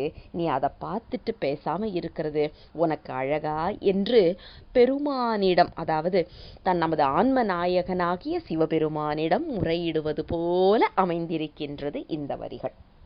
அடுத்தது பாருங்க. திரளும் நீள்மணி கங்கையை திருச்சடை சேர்த்தி அச்செய்யாளுக்கு உருவம் பாகமும் ஈந்து. இங்கே பெருமான் கங்கா விதர்சனராகவும் உமையொரு பாகனாகவும் இருக்கின்ற அந்த அற்புதத்தினை நமக்கு எடுத்துச் சொல்லுகின்றார். வேகமாக வந்த ஒரு பெண்ணை, ஆணவத்தோடு செருக்கோடு வந்த ஒரு பெண்ணை அடக்கி தனது தலைமுடியில் ஏற்றுக்கொள்ளுகின்றார் சிவபெருமான். எப்படின்னா, இப்ப நாமெல்லாம் வந்துட்டு எத்தனையோ செருக்கோடு அலைகின்றோம். நான் யாரு தெரியுமில்ல, நான் யாரோட ஃப்ரெண்டு தெரியுமில்ல, நான் யாரோட புள்ள தெரியுமில்ல அப்படின்னு சொல்லிட்டு நம்ம அப்பாவுடைய பெயரையோ அல்லது நமது தோழனையோ அல்லது நமது கணவனோ மனைவியோ யாராவது ஒரு ஒரு ஒரு ஒரு பெருமிதத்தோட நான் யாரு தெரியுமில்ல அப்படின்னு ஒரு ஆணவத்தோட நாம வந்து ஆடுறோம் இல்லையா? அப்படிப்பட்டவர்களையும் அடக்குகின்றவன் யார் என்றால் சிவபெருமான். ஏங்க, நாம எல்லாம் இன்னைக்கு ஆடுற ஆட்டம்லாம் ஆட்டமா? கங்கையை யோசிச்சு பாருங்க. அவ ஆடின ஆட்டம் தான் அற்புதம். இறங்கி வர்றா வேகத்துல. அவ வந்த வேகத்துல நம்ம மணிவாசகர் வந்து பதிவு செய்கின்றார். அவ இறங்கி வந்த வேகத்துல பெருமான் மட்டும் அவளை அடக்கி அவருடைய தலையில வைக்கலைன்னா என்ன ஆயிருக்கும்னா, இந்த பூலோகம் மட்டும் இல்லைங்க, அதுக்கு கீழே அந்த பாதாள லோகம்னு சொல்றோம் இல்லையா, அதுவும் சேர்ந்து அழிஞ்சிருக்குமா. இந்த புத்துலாம் இருக்கு இல்லையா, அது அந்தோடைய வழி வந்து பாத்தீங்கன்னா பாதாள லோகம் வரைக்கும் போகும்னு சொல்லுவாங்க. அது எல்லாமே அழிந்திருக்குமா. இந்த லோகம் மட்டும் இல்லாம பாதாள லோகமும் அழிந்திருக்கும் அப்படிங்கிற குறிப்பை சொல்லி பெருமான் அப்படி கருணை காரணமாக அவளை அடக்கி தன் தலையில் வைத்திருக்கின்றான். இதை நாம வந்து கொச்சையா சொல்லக்கூடாது. பெருமானுக்கும் 2 மனைவி அப்படின்லாம் சொல்லிடக்கூடாது. ஏன் அப்படின்னா, ஏகபத்தினி விரதன் இன்னைக்கு நாம யாரையோ சொல்லிக்கிட்டு இருக்கிறோம். ஆனா உண்மையில் ஏகபத்தினி விரதன் யாரு என்றால் நம் சிவபெருமான் மட்டும்தான். எல்லா இடத்துலையும் பாருங்க, உமை அம்மையை தவிர வேற எந்த பொண்ணோடையும் பெருமான் வந்து வரமாட்டாரு. நமக்கு காட்சி கொடுப்பதற்காகவும் நமக்கு அருள் செய்வதற்காகவும் எதற்குமே கிடையாது. ஏன் அப்படின்னா அது திருவருள். அம்மை யார் அப்படின்னா, அங்க ஒரு பெண்ணாக நமக்கு உருவகம் செய்த காரணம் என்ன அப்படின்னா அது திருவருள். அருள் என்று சொல்லியாச்சுனாலே கருணையின் வடிவம், கருணை என்று சொல்லியாச்சுனாலே அங்கே பெண்ணின் உருவம் வர வேண்டும் என்பதற்காக அங்கே அற்புதமாக சொல்லியிருக்கின்றார்கள். ஆக கங்கையை அடக்கி தன் தலைமுடியில் வைத்து கொண்ட பெருமான் அந்த உமையவளுக்காக தனது உடலில் சரிபாதியை கொடுத்திருக்கின்றான். உலகத்துல வேற எந்த சாமிக்குமே இல்லாத அற்புதம். யோசிச்சு பாருங்க. ஒவ்வொரு சமயத்துல என்ன சொல்லுவாங்க, பெண்ணா பிறந்தா முக்தி கிடையாதுன்னு சொல்ற ஒரு சமயம் இருக்கு. பெண்ணா பிறந்தா மட்டுமே முக்தி என்று சொல்லப்படுகின்ற சமயமும் ஒன்று இருக்கின்றது. பெண்கள் வந்து ஆண்களுக்கு சேவை செய்யறதுக்காக பிறக்கப்பட்டது, இப்போ ஒழுங்கா வேலைகள் எல்லாம் செய்தா அடுத்த பிறவியில அவங்களுக்கு வந்து ஆணா பிறந்து அதற்கப்புறம் அவர்கள் வந்து சாமியை நோக்கி போக முடியும், முக்தி என்று சொல்லப்படுகின்ற சமயங்கள் இருக்கின்றது. ஆனால் ஆணோ பெண்ணோ இது உடலுக்கு மட்டும்தான், உயிருக்கு அந்த பேதம் கிடையாது. ஆணும் பெண்ணும் சரி என்று சொன்ன அற்புதமான முற்போக்கு சமயம் எது அப்படின்னு சொல்லுங்கன்னா சைவத்தை தவிர நாம வேற எதையுமே சொல்ல முடியாது. யோசிச்சு பாருங்க. பெண்களுக்கு சரிசமம் கொடுத்த ஊராக இருந்தாலும் நாடாக இருந்தாலும் வீடாக இருந்தாலும் செல்வ செழிப்போடையும் அறிவு செழிப்போடையும் இருப்பதை நாம் இன்றும் பார்க்கின்றோம். பெண்களை எங்கே இழிவுபடுத்துகின்றார்களோ அங்கே கண்டிப்பாக வறுமை வரும். கண்டிப்பாக அந்த அறிவு வளர்ச்சி என்பது குறைந்து கொண்டே வரும். இது வந்து ஆணித்தரமான உண்மை. நமக்கு வாழ்ந்து காட்டியவர்கள் நம்ம சோழர்கள்.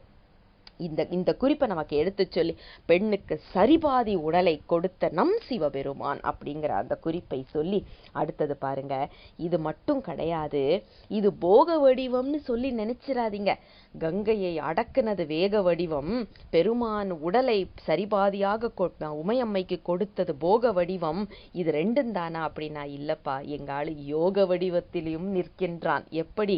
நெற்றிக்கண் என்று சொல்லப்படுகின்றது யோக வடிவத்தில் மட்டுமே குறிக்கப்படுவது எங்கள் சிவபெருமானுக்கு அதுவும் இருக்கின்றது. ஒரே நேரத்துல வேக போக யோக வடிவங்கள் மூன்றையுமே. இன்னைக்கு நாமள பாருங்க, கோபம் இருக்கும்போது அங்கே மோகம் வெளிப்படாது. மோகமாவது தியானமாவது ரெண்டும் வெளிப்படாது. கோபத்துல திங்கு திங்குன்னு ஆடிக்கிட்டு இருப்போம். அதே நேரம் மோகத்துல இருக்கும்போது அங்கே கோபம் வராது. எதையுமே நாம பெருசா எடுத்துக்க மாட்டோம். அதே நேரத்துல யோக நெறியில நிக்க முடியுமான்னா கண்டிப்பா நிக்க முடியாது. மனம் ஒன்றுபடாது, வேற விஷயத்துல ஒன்றுபடும். சரி, யோக நிலையில நிற்கும் போது கோபம் மட்டுப்பட வேண்டும். ஆனா இன்னைக்கு வந்து யோகத்துல நிற்கும் போதே நிறைய பேருக்கு கோபம் வருது, அது வேற விஷயம். யோக நிலையில நிக்கிறோம்னு சொல்லிக்கிட்டே மோகத்துல தலைவிரிச்சு ஆடுறாங்க, அதுவும் வேற விஷயம். ஆனா நம்ம சிவபெருமான் மட்டும்தான் இந்த மூன்றையும் ஒரு சேர நமக்கு எடுத்து சொல்லி கொண்டு நிற்கின்றார். வேக போக யோக வடிவங்கள் ஒன்று சேர நின்று அருள் பாலித்துக் கொண்டிருக்கின்றார். இப்படிப்பட்ட பெருமான் மேல்தான் எனக்கு காதல் வைத்திருக்கின்றேன், மோகம் கொண்டிருக்கின்றேன், மையல் கொண்டிருக்கின்றேன் பெருமானே. அதனால நான் பசலை நோயில் அனுபவித்துக் கொண்டிருக்கின்றேன், எனக்கு அருள் செய்யக்கூடாதா என்று அந்த பெண் பெருமானிடம் ஏக்கத்தோடு கேட்பது போல அற்புதமாக அமைந்த ஒரு பாடல். அற்புதமான நாமளும் எப்படி பெருமானை வணங்க வேண்டும், கேள்விகள் கேட்க வேண்டும், பெருமானுக்காக உருக வேண்டும் என்று நமக்கு எடுத்துச் சொல்லும் ஒரு பாடல். 5வது பாடல். வைத்த பாதங்கள் மாலவன் காண்கிலன், மலரவன் முடி தேடி எய்த்து வந்திழிந்து இன்னமும் துதிக்கின்றார் எழில்மறை அவற்றாலே. செய்த்தலை கமலம் மலர்ந்து ஓங்கிய தில்லை அம்பலத்தானை பத்தியால் சென்று கண்டிட என் மனம் பதைபதைப்பொழியாதே. இன்றைய பாடல் அற்புதமான ஒரு நிகழ்வினை நமக்கு கண்முன் கொண்டு காண்பிக்கும் பாடல். பெருமான் அண்ணாமலையாராக அந்த சோதி வடிவத்தில் எழுந்து நின்று எரியாக நிற்கின்ற அந்த அழகிய திறத்தினை காட்டி அருள் செய்கின்ற பாடல். வைத்த பாதங்கள் மாலவன் காண்கிலன். இதுல வைத்த பாதங்கள் என்று சொல்லியாச்சுன்னா, அதாவது பெருமானுக்கு தூக்கிய திருவடி, ஊன்றிய திருவடி என்று 2 நாம சொல்லும் வழக்கம் உண்டு. ஊன்றிய திருவடி ஒரே இடத்துல இருக்கும். தூக்கிய திருவடி அந்த தூக்கின மாத்திரத்தில், அதாவது உயிர்களுக்கு அருள் செய்யும் பொருட்டு பெருமான் நடனமாடி கொண்டிருக்கும் போது அதை தூக்கி காட்டி கொண்டிருக்கின்றார். தூக்கிய திருவடி நமக்கு அருள் என்று சொல்லப்படுவது. உயிர்கள் சிக்கன பிடிக்க வேண்டும் என்பதற்காக, சுலபமாக இருக்க வேண்டும் என்பதற்காக பெருமான் தூக்கி நின்று ஆடிக்கொண்டிருக்கின்றார். ஆனா இதுல பாருங்க, வைத்த திருவடி என்று, அதாவது நிலையாக கீழே வைக்கப்பட்ட திருவடி. அப்ப என்னன்னா, அது அங்க இங்க நகராது, ஒரே இடத்துல தான் இருக்கும், கண்டுபிடிக்கிறது சுலபம். அப்படிப்பட்ட திருவடி. அது மட்டும் கிடையாது, பெருமான் அதை கொஞ்சம் ஒளித்தும் வைத்து கொண்டார். ஊன்றிய திருவடிதான், ஆனா அதையும் ஒளித்து வைத்த அந்த திருவடியை தேடி யார் செல்கின்றார் அப்படின்னா, திருமால் என்று அதாவது தேவர்கள்ல ஒவ்வொரு நிலைப்பாடு இருக்கும். இன்னைக்கு நம்மளுக்கு ஹைரார்கின்னு சொல்றோம் இல்லையா, ஒவ்வொரு கம்பெனியில. அதே மாதிரி இந்த தேவர்கள்லயும் ஒவ்வொரு நிலைப்பாடு இருக்கும். அந்த நிலைப்பாடுல அதிக உச்சத்தில் இருப்பவர்கள் யார் அப்படின்னா, பிரமனும் திருமாலும் என்று சொல்லும் வழக்கம் உண்டு. அப்படிப்பட்டவர்களுக்கே பெருமான் காண்பிக்கவில்லை தன்னை அப்படிங்கிறத இங்க குறிப்பு. அப்ப தேவர்கள்ல எந்த நிலையில இருந்தாலும் அவர்களுக்கு பெருமான் அங்கே காட்சி கொடுக்கவில்லை என்பது நமக்கு இதில் இருந்து தெளிவாக தெரிகின்றது. ஆக திருமால் என்று சொல்லப்படுபவர் பெருமானின் திருப்பாதங்களை தேடி செல்லுகின்றார், அவருக்கு தெரியவில்லை. சரி, மலரில் இருப்பவன் என்று சொல்லப்படுகின்ற பிரமன், அவர் என்ன செய்கின்றார் என்றால், பெருமானின் முடியை தேடி செல்லுகின்றார். அங்கேயாவது தெரிந்ததா அப்படின்னா தெரியலப்பா. எய்த்து விட்டார், அப்படியே சோர்ந்து விட்டோம் அப்படின்னு சொல்லுவோம்ல, எய்த்து விட்டு அப்படியே டயர்ட் ஆயிட்டாங்களாம். இன்னமும் துதிக்கின்றார் எழில்மறை அவற்றாலே. இன்னைக்கு வரைக்கும் அவங்களுக்கு பெருமானின் திருவடியையும் திருமுடியையும் பார்க்கவில்லை என்ற ஏக்கத்தில் பூமிக்கு பெருமானை பார்த்து துதித்து கொண்டிருக்கின்றார்களாம். எப்படி துதிக்கின்றார்கள் அப்படின்னா, எழில் மறை அவற்றாலே என்ற குறிப்பு. இதுல என்ன நமக்கு உள்ள பாடம் அப்படின்னா, பெருமான் அனைத்தையும் கடந்து நிற்கின்றான் என்பது இதன் மூலமாக நமக்கு தெளிவாக தெரிகின்றது. அதாவது விஸ்வாதிகன் என்று சொல்லுவார்கள் வடமொழியில. விஸ்வாதிகன்னா பூமியை கடந்து அனைத்தையும் கடந்து நிற்பவன் என்ற பொருள். இந்த பிரபஞ்சத்தையே கடந்து நிற்கின்றான். அதனாலதான் அடிமுடி தேடிய படலம் என்பது நமக்கு மிகவும் முக்கியத்துவம் வாய்ந்தது. பெருமானின் அந்த ஆற்றலை நமக்கு எடுத்து காண்பிப்பது. அது மட்டும் கிடையாது, கல்விக்கு அதிபதி, செல்வத்துக்கு அதிபதி என்று இன்று நம்மளுக்கு வந்து பணம் வேணுமா, திருப்பதியில போயிட்டு வந்து நம்மளுடைய பங்கு ஷேர் கொடுத்துடணும் நம்மளோட பிஸ்னஸ்ல அப்படிங்கிற மாதிரிலாம் இன்னைக்கு நம்மள நிறைய பேர் இருக்கிறோம். அங்க போய் போட்டா கோடி கோடியா நம்மளுக்கு கொட்டும் அப்படிங்கிற மாதிரி ஒரு எண்ணத்தோட இருக்கிறோம். ஆக பணம் வேண்டும் என்றால் ஒருவர், கல்வி வேண்டும் என்றால் இன்னும் ஒருவர் அப்படின்னு சொல்லிட்டு நாம பிரிச்சு வச்சிருக்கிறோம். ஆனா யோசிச்சு பாருங்க, கல்வியாலேயோ அல்லது செல்வத்தினாலேயோ அடைய முடியாதவன் நம் சிவபெருமான் என்பது நமக்கு மிகவும் ஆணித்தரமாக உணர்த்தப்படும் உண்மை இந்த அண்ணாமலையார் வடிவமாக நின்று நமக்கு பெருமான் காண்பிப்பது. அடுத்தது பார்த்தீங்கன்னா, வேதங்களில் சிறந்தவர்கள் என்று சொல்லப்படுவது, ஏன்னா பிரமன் வந்து அந்த வேதங்களை வைத்துதான் உயிர்களை படைத்தே கொண்டிருக்கின்றார். வேதங்களாலேயும் பெருமானை அடைய முடியும். அதனால்தான் வேதங்கள் ஐயா என ஓங்கி என்று சொல்லுவார் நம்ம மாணிக்க வாசகர். வேதங்களாலேயும் பெருமானை அடைய முடியாது. அப்ப என்ன பொருள்னா, இதுல தன்முனைப்பு அற்ற நிலையில் தான் பெருமானை அடைய முடியும் அப்படிங்கிற குறிப்பு. இதுல நமக்கு திருப்பாதம் தெரியவில்லை, திருமுடி தெரியவில்லை அப்படின்னு சொல்லி நமக்கு அருளாளர்கள் இந்த மாதிரி சொல்றாங்க. எப்போன்னா, தான் என்ற தன்முனைப்பில் பெருமானை போய் பார்க்கணும்னு நினைக்கும் போது தெரிய மாட்டான். ஆனா திருமுறைகள்ல பாருங்க, எத்தனை சுலபமாக பாதாதி கேச வருணனை என்று நமக்கு பெருமானை கண்முன் காட்டி அருள் செய்திருக்கின்றார்கள் நம் ஆசிரியர்கள் இல்லையா?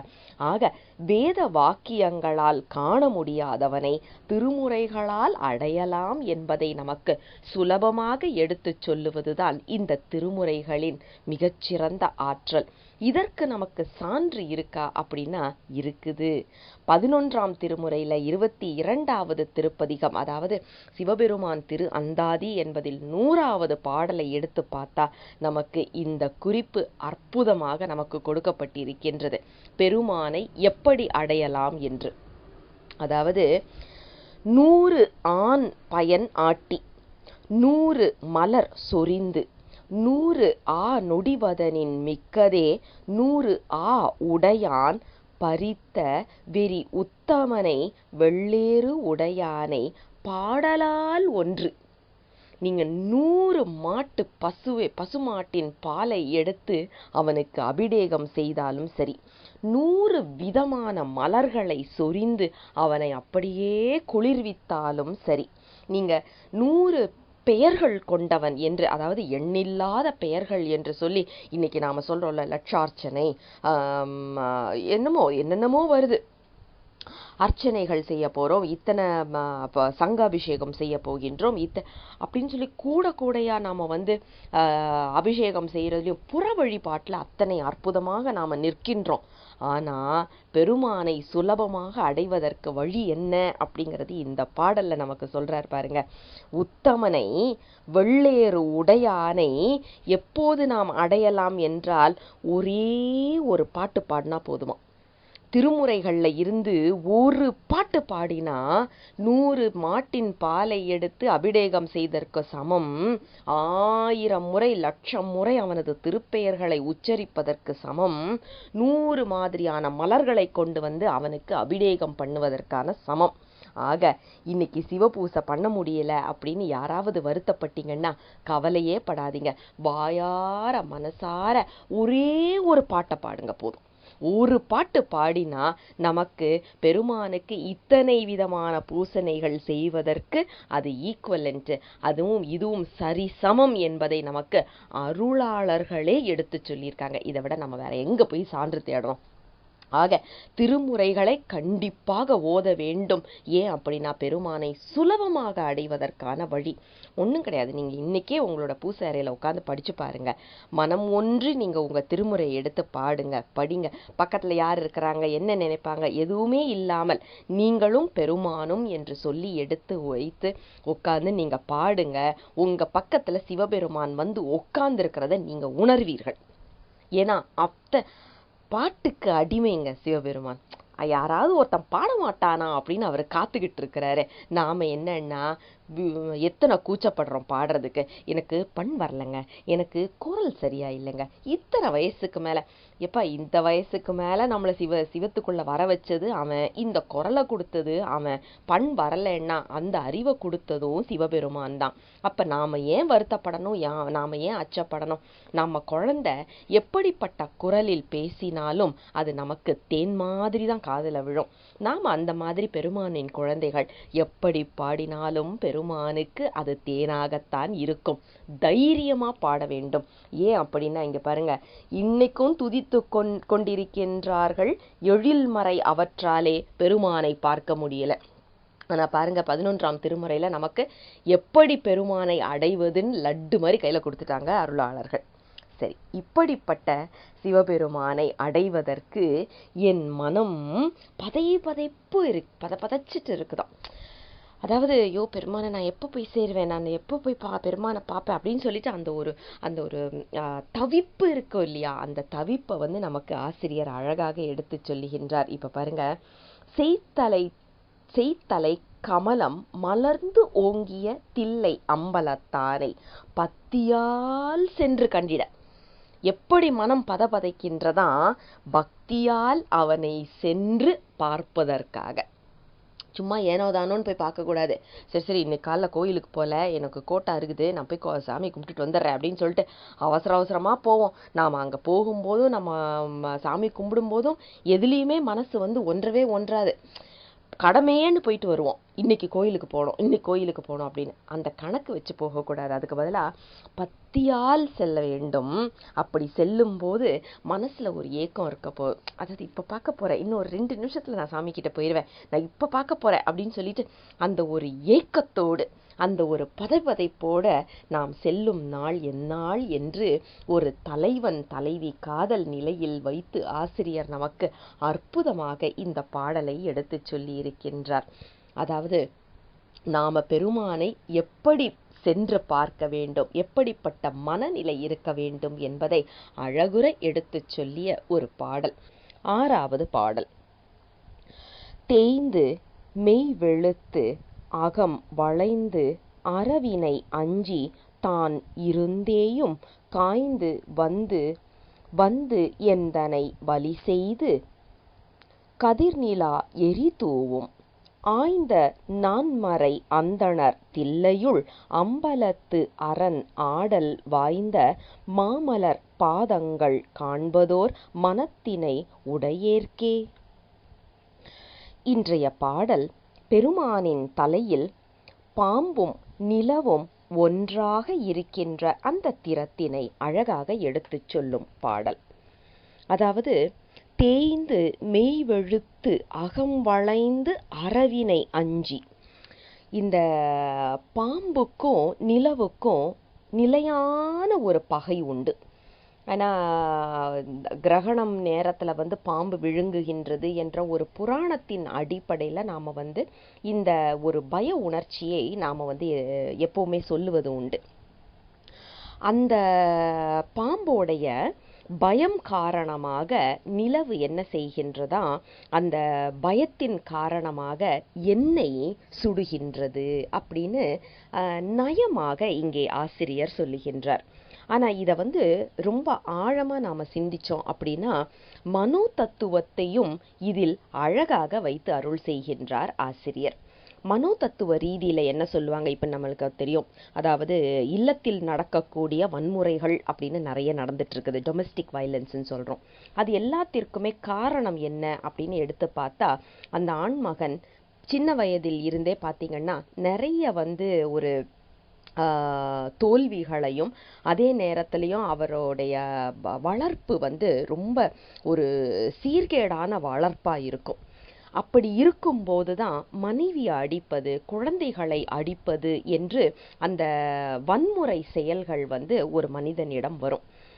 ஒரு பயமே இல்லாத தைரியமான ஆண்மகனிடம் இருந்து இப்படிப்பட்ட ஒரு செயல்கள் வெளிப்படாது. இது இன்னைக்கு வந்து நம்மளுக்கு மனோதத்துவ ஆராய்ச்சியாளர்கள் எல்லாருமே பார்த்து ஆராய்ச்சி பண்ற ஒரு விஷயம். அதாவது பயம் காரணமாகத்தான் நாம் வேறு ஒருவரை துன்புறுத்துகின்றோம் அப்படிங்கிற ஒரு குறிப்பு. இது இன்னைக்கும் நாம பார்க்கலாம். ஒரு பாம்பு போகுது அப்படின்னா பாம்பு நம்மளை கடிக்குதா இல்லையாங்கிறது வேற விஷயம். ஆனா கடித்து விடும் என்ற பயத்துல நாம முதல்ல அந்த பாம்பை அடிச்சிடுறோம். எத்தனை பெரிய தவறு! எல்லாருக்கும் உயிர் வாழ்வதற்கு சரிசமமான உரிமை உண்டு, அந்த பாம்புக்கும் உண்டு. அந்த பாம்பை ஒரு நிமிஷம் அப்படி பாருங்களேன். மனிதனை பார்த்த உடனே அது எப்படி ஒரு பயந்து தன் வாழ்க்கையை காப்பாத்திக்கிறதுக்கு அப்படியே திணறிக்கிட்டு ஓடும். அப்படி ஓடுற ஒரு உயிரை நாம அடிச்சு கொல்றது எத்தனை கோழைத்தனம்! அது கடிக்க வருது அப்படின்னா அது விடமுடைய பாம்பா விடம் இல்லாத பாம்பா எதுவா இருந்தாலும் சரி, அதோடைய உயிரை காப்பாத்திக்கிறதுக்கு தான் அது ஓடுது. ஒன்றும் கிடையாது. ஒரு பூனையவே எடுத்து வச்சு பாருங்களேன். மிகவும் சாதுவானது ஒரு பூனை. அதை நல்லா கதவு ஜன்னல் எல்லாத்தையும் அடைச்சிட்டு அதை ஒரு அறையில போட்டு பூட்டிட்டு அதை அடிக்க முயற்சி பண்ணும்போது அது எப்படி திருப்பி தாக்கும் என்பதை அனுபவித்தவர்களுக்கு தெரியும். ஏன் அப்படின்னா தனக்கு வாழ வேண்டும் என்ற ஆசை அனைத்து உயிர்களுக்குமே உள்ளது. அது அந்த டிஎன்ஏலயே இன்கல்கேட் பண்ணி அனுப்பியிருக்கிறாரு சாமி. ஏன் அப்படின்னா அந்த வாழ வேண்டும் என்ற ஆசை இருந்தால்தான் போராட்டம் என்பது வரும், அப்போதுதான் வினை கழிவு நிகழும் என்பதற்காக. ஆனா அந்த பயம் காரணமாக நாம் வேறு ஒரு உயிரை துன்புறுத்துவது என்பது எந்த விதத்திலையும் ஏற்றுக்கொள்ளப்படாதது. அந்த குறிப்பை இங்க வைக்கிறார் பாருங்க. எப்ப உன் தலையில நீ பாம்பும் சந்திரனையும் வச்சிருக்க, அந்த பாம்பை பார்த்த பயத்துல இந்த சந்திரன் என்ன பண்ணுது, தன்னை முழுங்கிடுமோ இந்த பாம்பு அப்படிங்கிற ஒரு பயத்துல அந்த சந்திரன் என்ன பண்ணுது, அந்த ஒளி அந்த அந்த சக்தி வாய்ந்த அந்த ஒளிய நெருப்பு மாதிரி என் மேல தூவ விடுதுப்பா, வலிக்குது, தாங்க முடியல அப்படின்னு சொல்லிட்டு. இதுல ஒரு நயம் பார்த்தீங்கன்னா, காதலர்களுக்கு அழகான அந்த குளிர்ந்த நிலவை பார்த்தால்தான் எரியாக தெரியுமா. அதாவது நிலவே சூரியனையும் நிலவையும் நம்ம ஒரு ஒரு ஒப்பீடு பண்ணும்போது பார்த்தீங்கன்னா சந்திரன் எப்போதுமே குளிர்ச்சி தரக்கூடியது. ஆனால் காதல் நிலையில் இருப்பவர்களுக்கு அந்த சந்திரன் தான் வேதனையை தரக்கூடியதாக இருக்கின்றது. எப்படி ஒரு முரண்பட்ட கருத்தாக நமக்கு ஒரு அனுபவத்தை பெருமான் கொடுக்கின்றார் என்பதை இங்கே பார்க்கணும். அதே நேரத்துல இதே குறிப்பை நீங்க பாத்தீங்கன்னா 11ஆம் திருமுறையில அற்புத திருவந்தாதியில நம்ம காரைக்கால் அம்மையாரும் இதே குறிப்பை சொல்லியிருப்பாங்க. இதனை கொள்வதே ஒக்கும் இவ்வாள் அறவின் சிந்தை அது தெரிந்து காண்மினோ, வந்தோர் இராதீர் இரண்டனைய கண்டத்தீர் எங்கள் பிரானீர் சென்னி பிறை.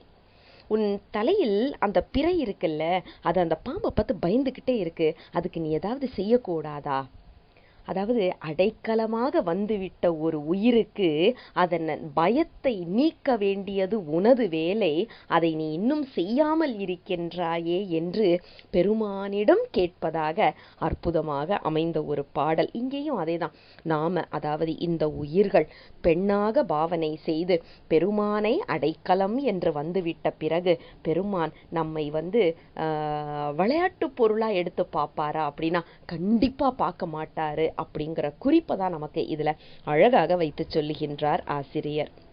அதே நேரத்தில் பாருங்க, அந்த கதிர் நிலவு எரி தூவுகின்றதாம், நெருப்பை தூக்கி அப்படியே வீசுற மாதிரி இருக்குது, சுடுகின்றது என்ற குறிப்பை சொல்லி ஆய்ந்த நான்மறை அந்தணர் தில்லையுள் அம்பலத்து அரண் ஆடல் வாய்ந்த மாமலர் பாதங்கள்.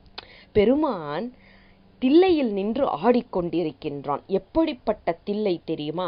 அங்கே நன்றாக நான்மறைகளை ஆராய்ந்து கற்றவர்கள் வாழ்கின்றார்கள். ஏன் அப்படின்னா தில்லையில் நடனம் ஆடிக்கொண்டிருக்கின்ற அம்பலக்கூத்தன் 5 எழுத்து வடிவமாக ஆடிக்கொண்டிருக்கின்றான். 5 எழுத்து வடிவமாக ஆடிக்கொண்டிருக்கின்றான் என்பதை ஆராய்ந்து தெளிய வேண்டும் என்ற குறிப்பை இதில் வைக்கின்றார் ஆசிரியர். அப்படிப்பட்ட ஆடிக்கொண்டிருக்கின்ற பெருமானின் மலர் பாதங்கள், அவனது தூக்கிய திருவடி இருக்கு இல்லையா. ஏன்னா பாதம் அப்படின்னு சொல்லியாச்சுனாலே கால்களுக்கு பின்புறம், அதாவது தூக்கின திருவடியில அந்த பின்னாடி தெரிவதுதான் பாதம் என்று சொல்லப்படுவது. அந்த காலுக்கு வந்து நிறைய கால்கள், கழல்கள், என்னென்னமோ நம்மளுக்கு வந்து பெயர்கள் இருக்கு. பாதம் அப்படின்னு சொல்லியாச்சுன்னா தூக்கிய திருவடியில அடியில தெரிகிறது. அப்ப என்ன பொருள்? நாம அதுக்கு கீழே இருந்தாதான் தலையை தூக்கி பார்க்கும்போது பாதம் தெரியும். அப்ப நம்ம தலைக்கு மேல பெருமானின் தூக்கிய திருவடி இருக்க வேண்டும். காண்பதோர் மனத்தினை உடையேற்கே. அந்த தூக்கிய திருவடியை நான் பார்க்க முடியுமா என்று அந்த ஒரு ஏக்கத்தோடு நமக்கு ஆசிரியர் சொல்லுகின்றார். என்ன குறிப்புன்னா, பெருமானின் தூக்கிய திருவடிக்கு கீழ் நான் இருக்க வேண்டும் என்று தனது உள்ள கிடக்கையை அழகாக எடுத்துச் சொல்லுகின்றார். நாமும் இப்படித்தான் விண்ணப்பம் வைக்க வேண்டும். பெருமானின் தலையை அடைய வேண்டும் என்பது நம்மளுடைய குறிக்கோளா இருக்கக்கூடாது. பெருமானின் தூக்கிய திருவடியை சிக்கன பிடிக்க வேண்டும். தூக்கிய திருவடிக்கு கீழேயே, ஏன்னா அதுதான் சிவலோகம் என்று சொல்லப்படுவது. அந்த இடத்துல சிவபுரம் என்று சொல்லப்படுகின்ற தூக்கிய திருவடிக்கு கீழ் நாம் இருக்க வேண்டும் என்ற விண்ணப்பத்தை பெருமானிடம் வைக்க வேண்டும். அப்படிங்கிற குறிப்பை நமக்கு அழகாக சொல்லுகின்றார். இதை வந்து நாம எப்போ புரிய முடியும் அப்படின்னா, இந்த மறைகளை எல்லாம் கற்று, அதாவது வேதத்தின் அந்தமாக இருக்கின்ற சித்தாந்தத்தில் நாம் வரும்போதுதான் இந்த உண்மை புரியும் என்பதை மிக அழகாக நமக்கு எடுத்துச் சொல்லுகின்றார் ஆசிரியர். ஆக நான் மறைகளை ஆய்ந்து அதற்கு பிறகு அம்பலவாணனை அனுபவிக்க ஆரம்பிக்கும் போது அந்த தூக்கிய திருவடிக்கு கீழ் நம்மை இருத்தி பெருமான் அருள் செய்வார் அப்படிங்கிற குறிப்பை மிக அழகாகவும் ஆணித்தரமாகவும் நமக்கு எடுத்துச் சொல்லி அருள் செய்கின்றார் ஆசிரியர். ஆக பெருமானின் திருவடிக்கு கீழ் நாமும் இருக்க வேண்டும் என்ற விண்ணப்பத்தோடு இந்த உரையை நிறைவுக்கு கொண்டு வருவோம். 7வது பாடல். உடையும் பாய்ப்புலி தோலும் நல் அரவமும் உண்பதும் பலிதேர்ந்து விடையது ஊர்வதும் மேவிடம் கொடுவரை ஆகிலும் என் நெஞ்சம் மடைகொள் வாழைகள் குதிகொளும் வயல் தில்லை அம்பலத்து அனல் ஆடும் உடைய கோவினை அன்றி மற்று யாரையும் உள்ளுவது அறியேனே. இன்றைய பாடல், அதாவது ஏகபத்தினி விரதன் என்று நாம நிறைய சொல்லுவோம். அதே மாதிரி கற்பில் சிறந்த மாதர்கள் என்ற குறிப்பும் நாம சொல்லுவோம். நமக்கு உலகியல்ல இதெல்லாம் சொன்னாலும் அருளியல்லையும் இப்படிப்பட்ட ஒரு நிலைப்பாடு இருக்க வேண்டும், அந்த கற்பு நிலை மாறாமல் இருக்க வேண்டும் அப்படிங்கிற குறிப்புக்காகத்தான் இன்றைய பாடலை நமக்கு கொடுத்து அருள் செய்திருக்கின்றார் ஆசிரியர். அதாவது பெருமானுக்கு உடை என்று சொல்லப்படுவது என்னன்னா புலியின் தோலும், அதே நேரத்தில் அதை கட்டுவதற்கு, ஏன்னா தோலுன்னா அப்படி நழுவி விழுந்துரும் இல்லையா, அதை கட்டுறதுக்கு ஏதாவது வேணும் இல்லையா, அதுக்கு வந்து அரவத்தை எடுத்து கட்டியிருக்கிறாராம் சாமி. அவருடைய உடல்ல ஆடை என்று எதை அணிந்திருக்கின்றார் அப்படின்னா, அவரை அதாவது அவிசார வேள்வி என்று ஒன்று செய்து பெருமானை நோக்கி ஒரு புலியை ஏவி விடுகின்றார்கள். நமக்கு புராணத்துல அந்த கதை தெரியும். இப்படி பிட்சாடனராக பெருமான் வந்து அங்கே உள்ள நிலைப்பாட்டினை சீர்குலைக்கின்றார். ஏன் அப்படின்னா, அங்கே இருந்தவங்கெல்லாம் என்ன சொன்னாங்க, வேள்வி இருந்தால் போதும், வேள்வி மட்டுமே எங்களுக்கு வந்து முக்தியை கொடுத்து விடும், எங்களுக்கு சாமியெல்லாம் வேண்டாம் அப்படின்னு சொல்லிட்டு ஒரு சாரார் இருந்தாங்க. வேள்வி மட்டுமே போதும் என்று சொல்லி சிவபெருமானை ஓரமாக ஒதுக்கிட்டாங்க. அவங்க வந்து அதை இதே பண்ணலை. அப்போ அது தவறான கருத்து என்பதற்காக அந்த வேள்வியை பெருமான் அழிப்பதற்காக வருகின்றார். அழகான பிட்சாடனர் கோலம் கொண்டு வருகின்றார். வந்து அங்கே உள்ளவர்களின் செருக்கை அடக்குகின்றார். அதனால மேலும் கோபம் அடைந்த அந்த வேதியர்கள் அவங்க என்ன பண்றாங்க, அவிசார வேள்வி ஒன்று நிகழ்த்தி அதில் இருந்து ஒரு புலி, யானை, மான் இப்படிப்பட்டது எல்லாத்தையும் ஏவி விடுகின்றார்கள். அப்படிப்பட்ட அந்த புலியைத்தான் பெருமான் அடக்கி அந்த புலியின் தோலை உரித்து தனக்கு சட்டையாக அணிந்து கொண்டிருக்கின்றார். அதில் இருந்து ஏவப்பட்ட அந்த அக்னியில் இருந்து ஏவப்பட்ட நாகத்தை தான் அழகாக கச்சாக கட்டியும் இருக்கின்றார் நம் பெருமான். சரி, அவர் சாப்பிடுறது என்ன அப்படின்னு பார்த்தா, பிச்சாடனராக வந்து அவர் எதை சாப்பிடுகின்றார் என்றால், பிச்சை எடுக்கும் பொருளை மட்டுமே உண்டு கொண்டிருக்கின்றார். அவருக்குன்னு தனியா ஏதாவது இருக்கான்னா, இல்லையேப்பா, பிச்சையில எடுத்துட்டு இருக்கிறாரு அப்படிங்கிற ஒரு குறிப்பு. நயமா சொல்ற ஒரு விஷயம். அடுத்தது பாருங்க, அவரு வேறி வர்ற வாகனமாவது ஒரு உருப்படியான வாகனமா இருக்கான்னா அதுவும் இல்லை.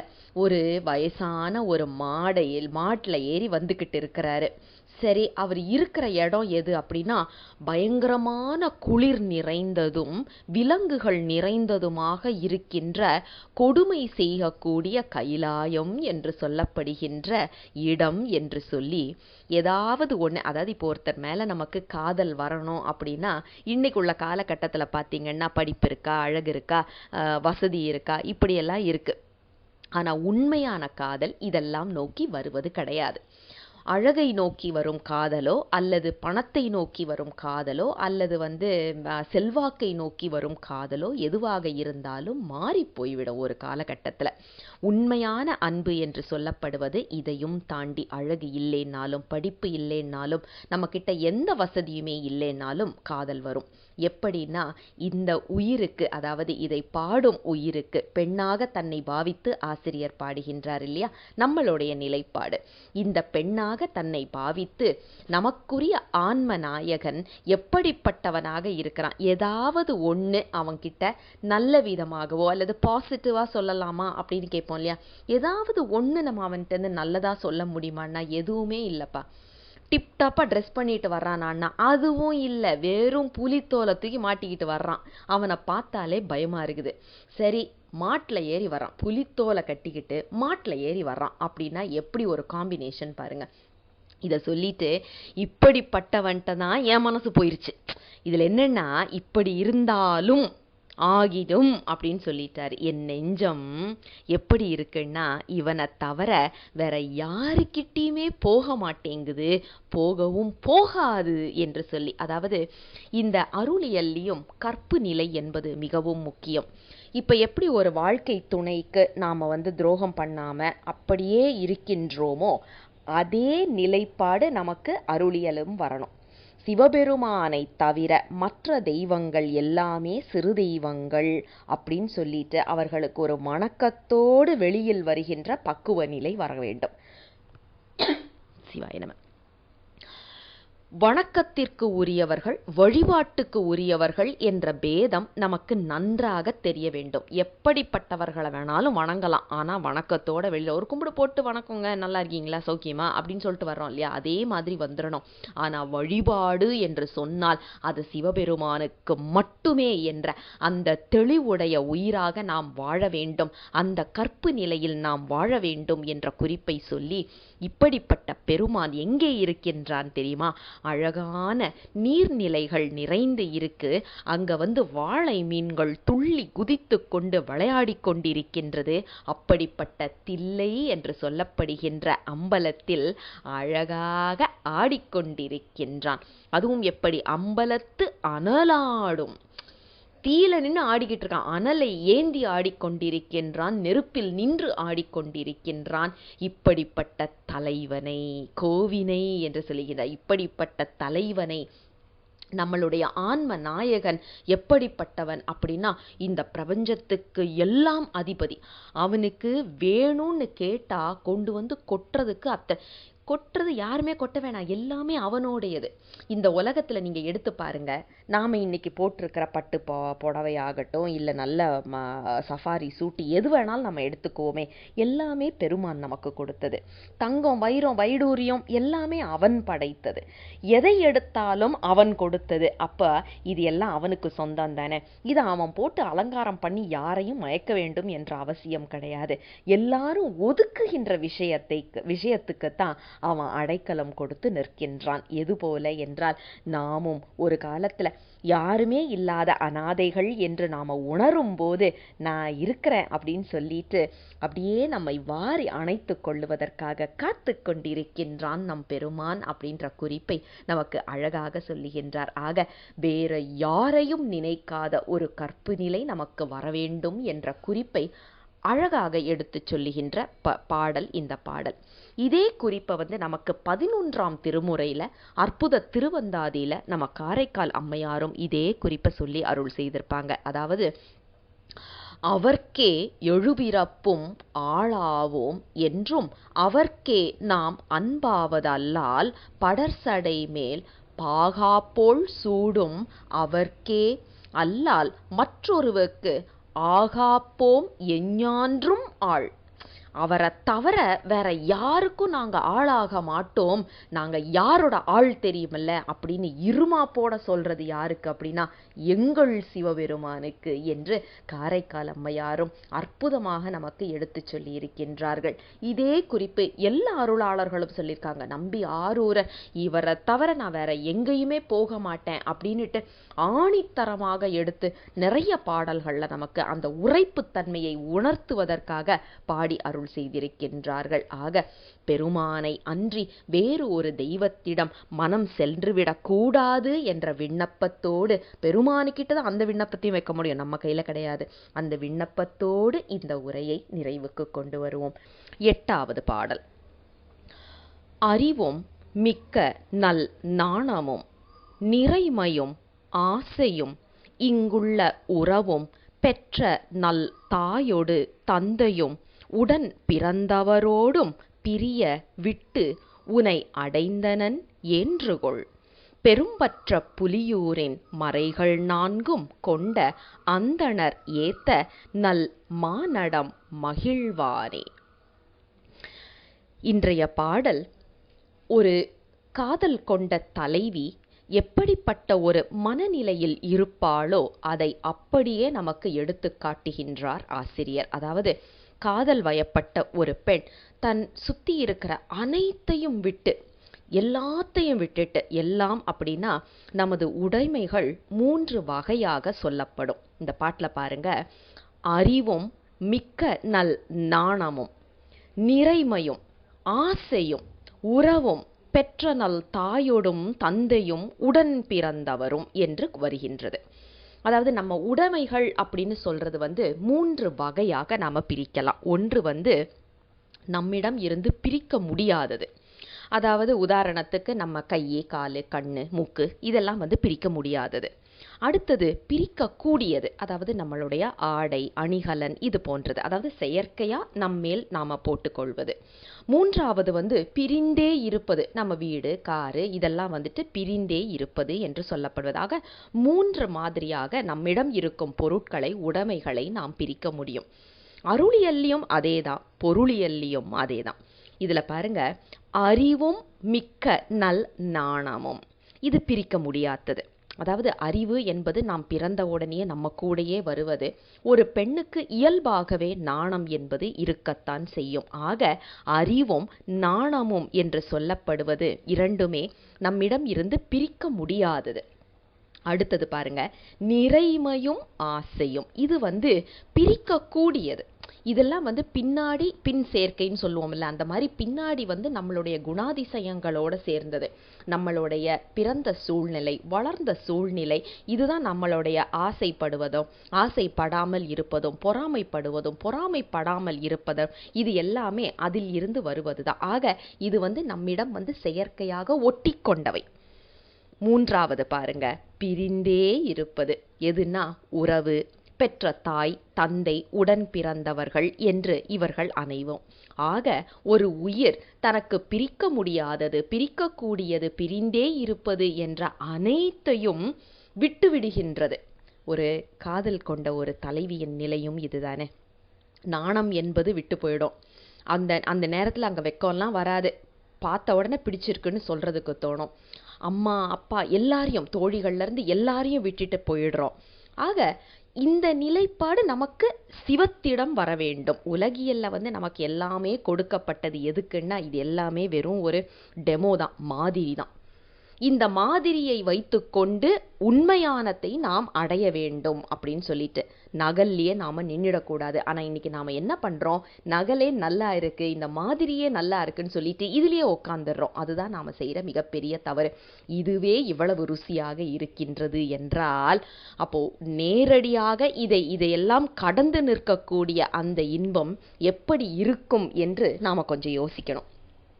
அந்த யோசிப்பை கொடுப்பதற்காகத்தான் இப்படிப்பட்ட திருப்பதிகங்கள் எல்லாமே. ஆக நம்மை சுத்தி இருக்கும் அனைத்தும், அதாவது பிரிக்க முடியாதது, பிரிக்கக்கூடியது, பிரிந்தே இருப்பது என்று எதை எடுத்தாலும் அதை எல்லாத்தையும் பிரிய விட்டு உனை அடைந்தனன் ஏன்றுகொள். இது எல்லாத்தையும் நான் விட்டுட்டேன்ப்பா, எனக்கு யாருமே வேண்டான்னு நான் விட்டுட்டேன், எதுவுமே வேண்டான்னு நான் விட்டுட்டேன், என் கூட இருக்கிறது, என் கூட இருக்கிறவங்க எல்லாத்தையும் நான் விட்டுட்டேன், உன் கூட வந்துட்டேன், என்னை ஏத்துக்கோ அப்படின்னு சொல்லி ஒரு உயிர் கெஞ்சி நிற்கின்ற ஒரு நிலைமை. நாம என்னைக்காவது இப்படி போய் பெருமான் கிட்ட நின்று இருக்கிறோமா, சாமி நான் எல்லாத்தையும் விட்டுடுறேன், என்னை நீ ஏற்றுக்கொள் அப்படின்னு சொல்லிட்டு நாம சொல்லுவோம். எப்ப தெரியுமா, வீட்டுல ஏதாவது ஒரு பிரச்சனை வந்துச்சுன்னா, தாங்க முடியாத பிரச்சனை வந்துச்சுன்னா, போதும் சாமி எனக்கு இதெல்லாம் எடுத்துட்டு போ அப்படின்னு சொல்லுவோம். ஆனா அடுத்த நொடி பொழுது, ஐயோ அவங்க சாப்பிட்டாங்களான்னு தெரியலையே, இவங்க அதை பண்ணாங்களான்னு தெரியலையே, இதை பண்ணாங்களான்னு தெரியலையே, நான் இல்லைன்னா எதுவுமே ஓடாது, என்னமோ அந்த வீடே நம்ம தலையில ஓடுற மாதிரி ஒரு கற்பனையில நாம இருக்கிறோம்.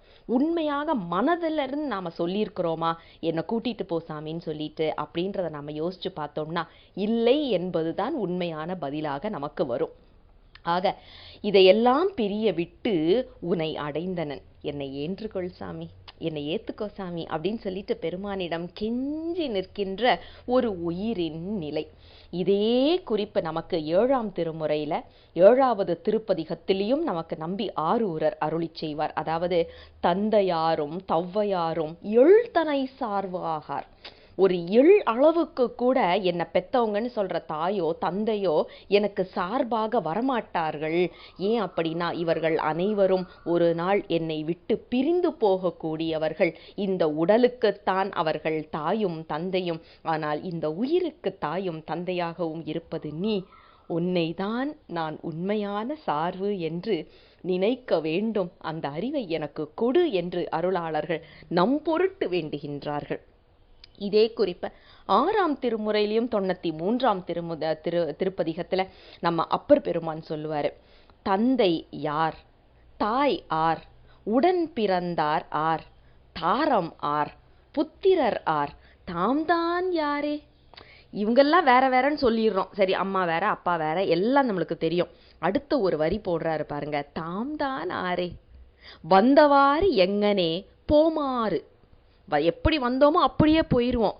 ஏதோ மாயமாம் இதற்கு ஏதும் மகிழ வேண்டாம். இது எல்லாமே வெறும் மாயந்தான்ப்பா, இதுல நாம மகிழ்ந்து உட்கார்ந்துராதீங்க அப்படின்னு அப்பர் பெருமானும் நமக்கு இதை எடுத்து சொல்லுகின்றார். ஆக நம்மிடம் இருக்கும் எதுவுமே நமக்கு சொந்தம் கிடையாது என்ற அந்த தெளிவோடு நாம் பெருமானை நோக்கி நம்மளுடைய பயணத்தை ஆரம்பிக்க வேண்டும்.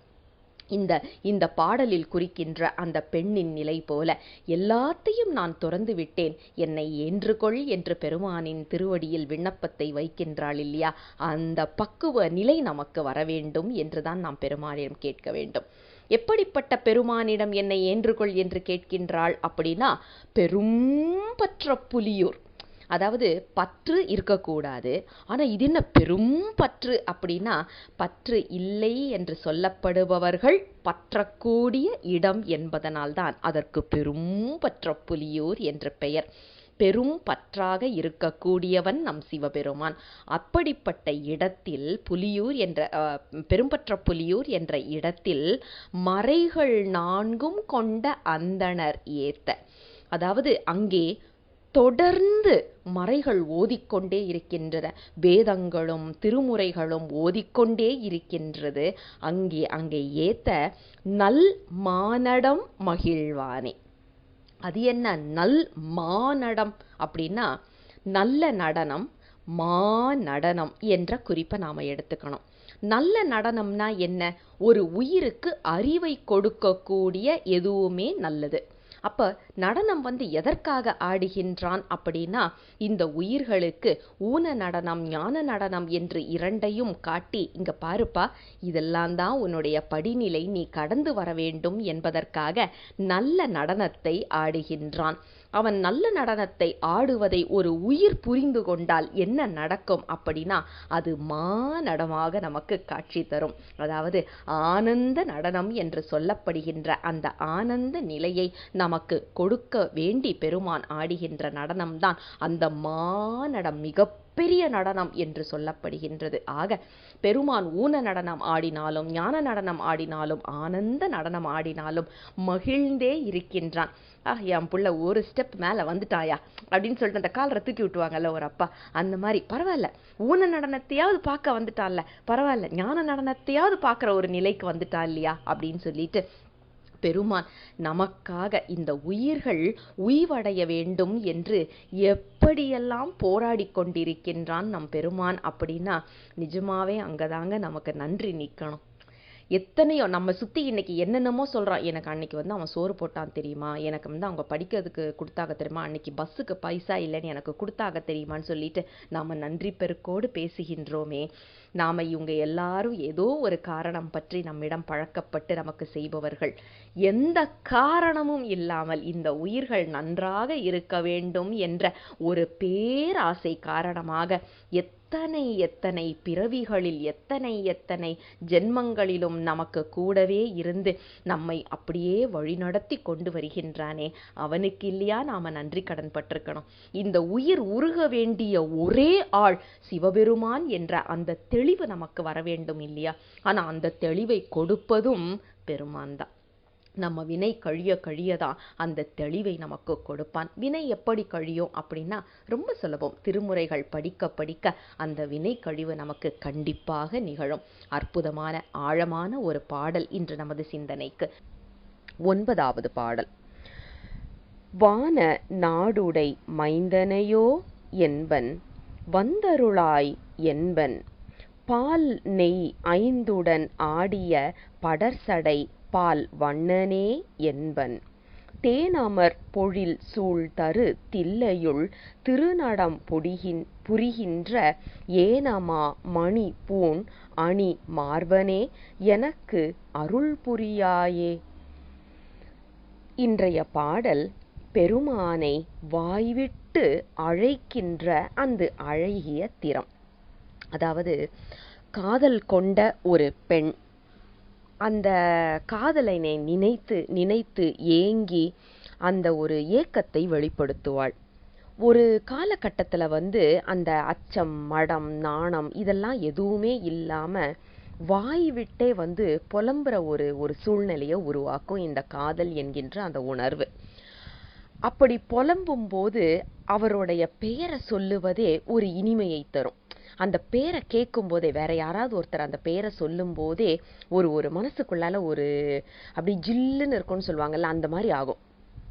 இப்ப இந்த பாடல் பார்த்தீங்கன்னா, இப்படி காதல் கொண்ட அந்த மகள் பெருமானை அழைக்கின்றாள். ஏன்னா பெருமான் மேலதான் நம்மளுடைய ஆன்ம நாயகன் யார் என்றால் சிவபெருமான். அவனை அழைக்கின்றாள். எப்படி அழைக்கின்றாள் அப்படின்னா, வான நாடுடை மைந்தனையோ, நீ வந்து இந்த வான நாடு என்று சொல்லப்படுகின்றத கொண்டு அதை ஆண்டு கொண்டிருக்கின்றாய். மைந்தனே என்றால் அதை கொண்டு ஆண்டு கொண்டிருக்கின்ற இளமையானவன் என்று பெயர். எப்படிப்பட்ட இளமையானவன் அப்படின்னா, வான நாடு என்பதை உடையவன். இப்ப சிவலோகம் என்று சொல்லப்படுவது, ஏன்னா நம்ம எல்லாருமே என்ன பண்ணுவோம், சொர்க்கம் எங்கப்பா இருக்குது அப்படின்னா மேலதான் பார்ப்போம். சாமி எங்க இருக்கிறாரு அப்படின்னா மேலதான் பார்ப்போம். நம்ம பக்கத்திலேயே நமக்குள்ளேயே இருக்கிறாருங்கிறத நம்ம தெரிஞ்சுக்கிட்டாலும் அதை உணர்ந்தோமான்னா இல்லை. உணர்ந்துட்டோம் அப்படின்னா சாமி எங்கப்பா இருக்கிறாருன்னா எனக்குள்ள இருக்கிறாரு, தேடி கண்டு கொண்டேன் என் உள்ளே அப்படின்னு சொல்லுவாங்க. அது அவர்கள் புரிந்து கொண்டார்கள். நமக்கு இன்னும் புத்தக ரீதியா தெரியும், படிப்பு ரீதியா தெரியுமே ஒழிய உண்மையாக அதை அனுபவித்து அதை உணர்ந்திருக்கின்றோம் என்றால் அது சந்தேகம்தான். அதனாலதான் வான நாடுடை மைந்தனே, இந்த பூமியை மட்டும் இல்லப்பா, நீ சிவலோகத்தையும் ஆண்டு அருள் செய்பவன் அப்படிங்கிற குறிப்பை சொல்லிட்டு, அதனால்தான் மேல உலகமாகிய சிவலோகம் என்று சொல்லப்படுகின்ற அந்த கூற்று. இத சொல்லிட்டு அடுத்தது வந்து அருள் செய்ய வேண்டும் என்பன். வந்தருளாய் என்பன். நீ வந்து எனக்கு அருள் செய்ப்பா. நீ வந்து எனக்கு அருள் செய்யலைன்னா வேற யாராலையும் எனக்கு செய்ய முடியாது. இந்த உலகத்துல யோசிச்சு பாருங்க, நம்ம கூட பிறந்தவங்களா இருக்கட்டும், நம்ம தாய் தந்தை ஆகட்டும், அல்லது நாம் பெற்றவர்களாக இருக்கட்டும், அல்லது நாம் திருமணம் செய்து கொண்டவர்கள், எப்படிப்பட்ட உறவாக இருந்தாலும் எல்லாரும் நமக்கு வந்து எப்போதுமே அருள் செய்வார்களா அப்படின்னா கண்டிப்பா கிடையாது. அருள் செய்யக்கூடியவன் ஒருவன் மட்டுமே தான். அது யார் என்றால் சிவபெருமான். சரி, அது என்னங்க அது அருள் செய்யறது அப்படின்னு சொல்லியாச்சுனாக்க, அருள் செய்வது என்றால் எந்த ஒரு செயல் நம்மை சிவத்திடம் மீண்டும் அப்படியே இன்னும் கொஞ்சம் கொஞ்சம் நெருக்கமாக கொண்டு போகின்றதோ அதற்கு பெயர்தான் அருள் செய்யும் செயல் என்று பொருள். அருள் செயல் அப்படின்னு சொல்லியாச்சுனாலே திருமுறைகளை பத்தி பேசுவது அருள் செய்தல், சித்தாந்தம் பேசுவது அருள் செய்தல், பெருமானை பத்தி பேசுவது அருள் செய்தல். அவமா எது பேசினாலும் அது அருள் செய்வது கிடையாது. நம்ம கூட இருக்கிறவங்க எத்தனை பேர் நமக்கு அருள் செய்கின்றார்கள் அப்படின்னு நம்ம கொஞ்சம் யோசிச்சு பார்த்தா ஒரு காலகட்டத்துல செய்வாங்க, அடுத்தது செய்ய மாட்டாங்க. ஆனா என்றுமே நாம எத்தனை பிறப்பு எடுத்தாலும் அவனது திருவடியை நாம் அடைய மாட்டோமா என்று நமக்கு அருள் செய்து கொண்டே இருப்பவன் சிவபெருமான் மட்டும்தான். அவனை பார்த்து வந்து அருளாய் என்பன். எனக்கு வந்து அருள் செய்ப்பா, நீதான் அருள் செய்யக்கூடியவன்னு நான் புரிஞ்சுக்கிட்டேன். இப்போ உன்னிடம் நான் சரணாகதி அடைகின்றேன், எனக்கு வந்து அருள் செய் அப்படிங்கிற அந்த குறிப்பை எடுத்து சொல்லி, பால் நெய் ஐந்துடன் ஆடிய படர்சடை பால் வண்ணனே என்பன். இப்படிப்பட்ட பெருமான் மான நாடை உடையவன், எனக்கு வந்து அருள் செய்ய வல்லவன். அவன் எப்படிப்பட்டவன் என்றால் பால் நெய் தயிர் என்று சொல்லப்படுகின்ற அந்த ஆனைந்துன்னு சொல்லுவோம் இல்லையா, அதை விருப்பப்பட்டு அபிடேகமாக ஏற்று கொள்பவன். அது மட்டும் கிடையாது, அவனுக்கு சடை என்பது படர்ந்து இருக்கின்றது. பின்தாள் சடையானை என்று நமக்கு காழிப்பிள்ளையார் அருள் செய்திருப்பார். அதே மாதிரி ஏறு சடை என்று அப்பர் பெருமான் அருளை செய்திருப்பார். பெருமான் வேகமாக ஆடிக்கொண்டிருக்கும் போது அது படர்ந்து விரிந்து சடையாக இருக்கின்றது. அதுதான் படர் சடை பால் வண்ணனே என்பன். என்ன நிறத்தில் இருக்கின்றான் அப்படின்னா நல்ல செக்கச்சவேல்னு மேனி, அதுல திருநீறு பூசி இருப்பதனால் அப்படியே பால் வண்ண நிறத்தில் தெரிகின்றான், காட்சி கொடுக்கின்றான் என்று பொருள். ஏன் அப்படின்னா எல்லாம் ஒடுங்குகின்ற காலத்தில் அனைத்தும் ஒரு காலத்தில் ஒடுங்கும். அப்படி ஒடுங்கும் போது சாம்பல் என்பது மட்டுமே நிலையாக இருக்கும். அப்போ அந்த சாம்பல் போய் பெருமான் கிட்ட கேக்குதான், எனக்குன்னு சார்பு எதுவுமே இல்லையா அப்படின்னு சொல்லிட்டு தன்னையே சார்பாக கொடுக்கின்றான் அந்த திருநீற்றுக்கு. அதனாலதான் பெருமான் பால் வண்ண நிறத்தில் இருக்கின்றான். பாலில் ஆடுவதனால் பால் வண்ணத்தில் இருக்கின்றான். அது மட்டும் இல்லாமல் திருநீறு முழுவதுமாக பூசியிருப்பதனால் பால் வண்ண நிறத்திலும் இருக்கின்றான்.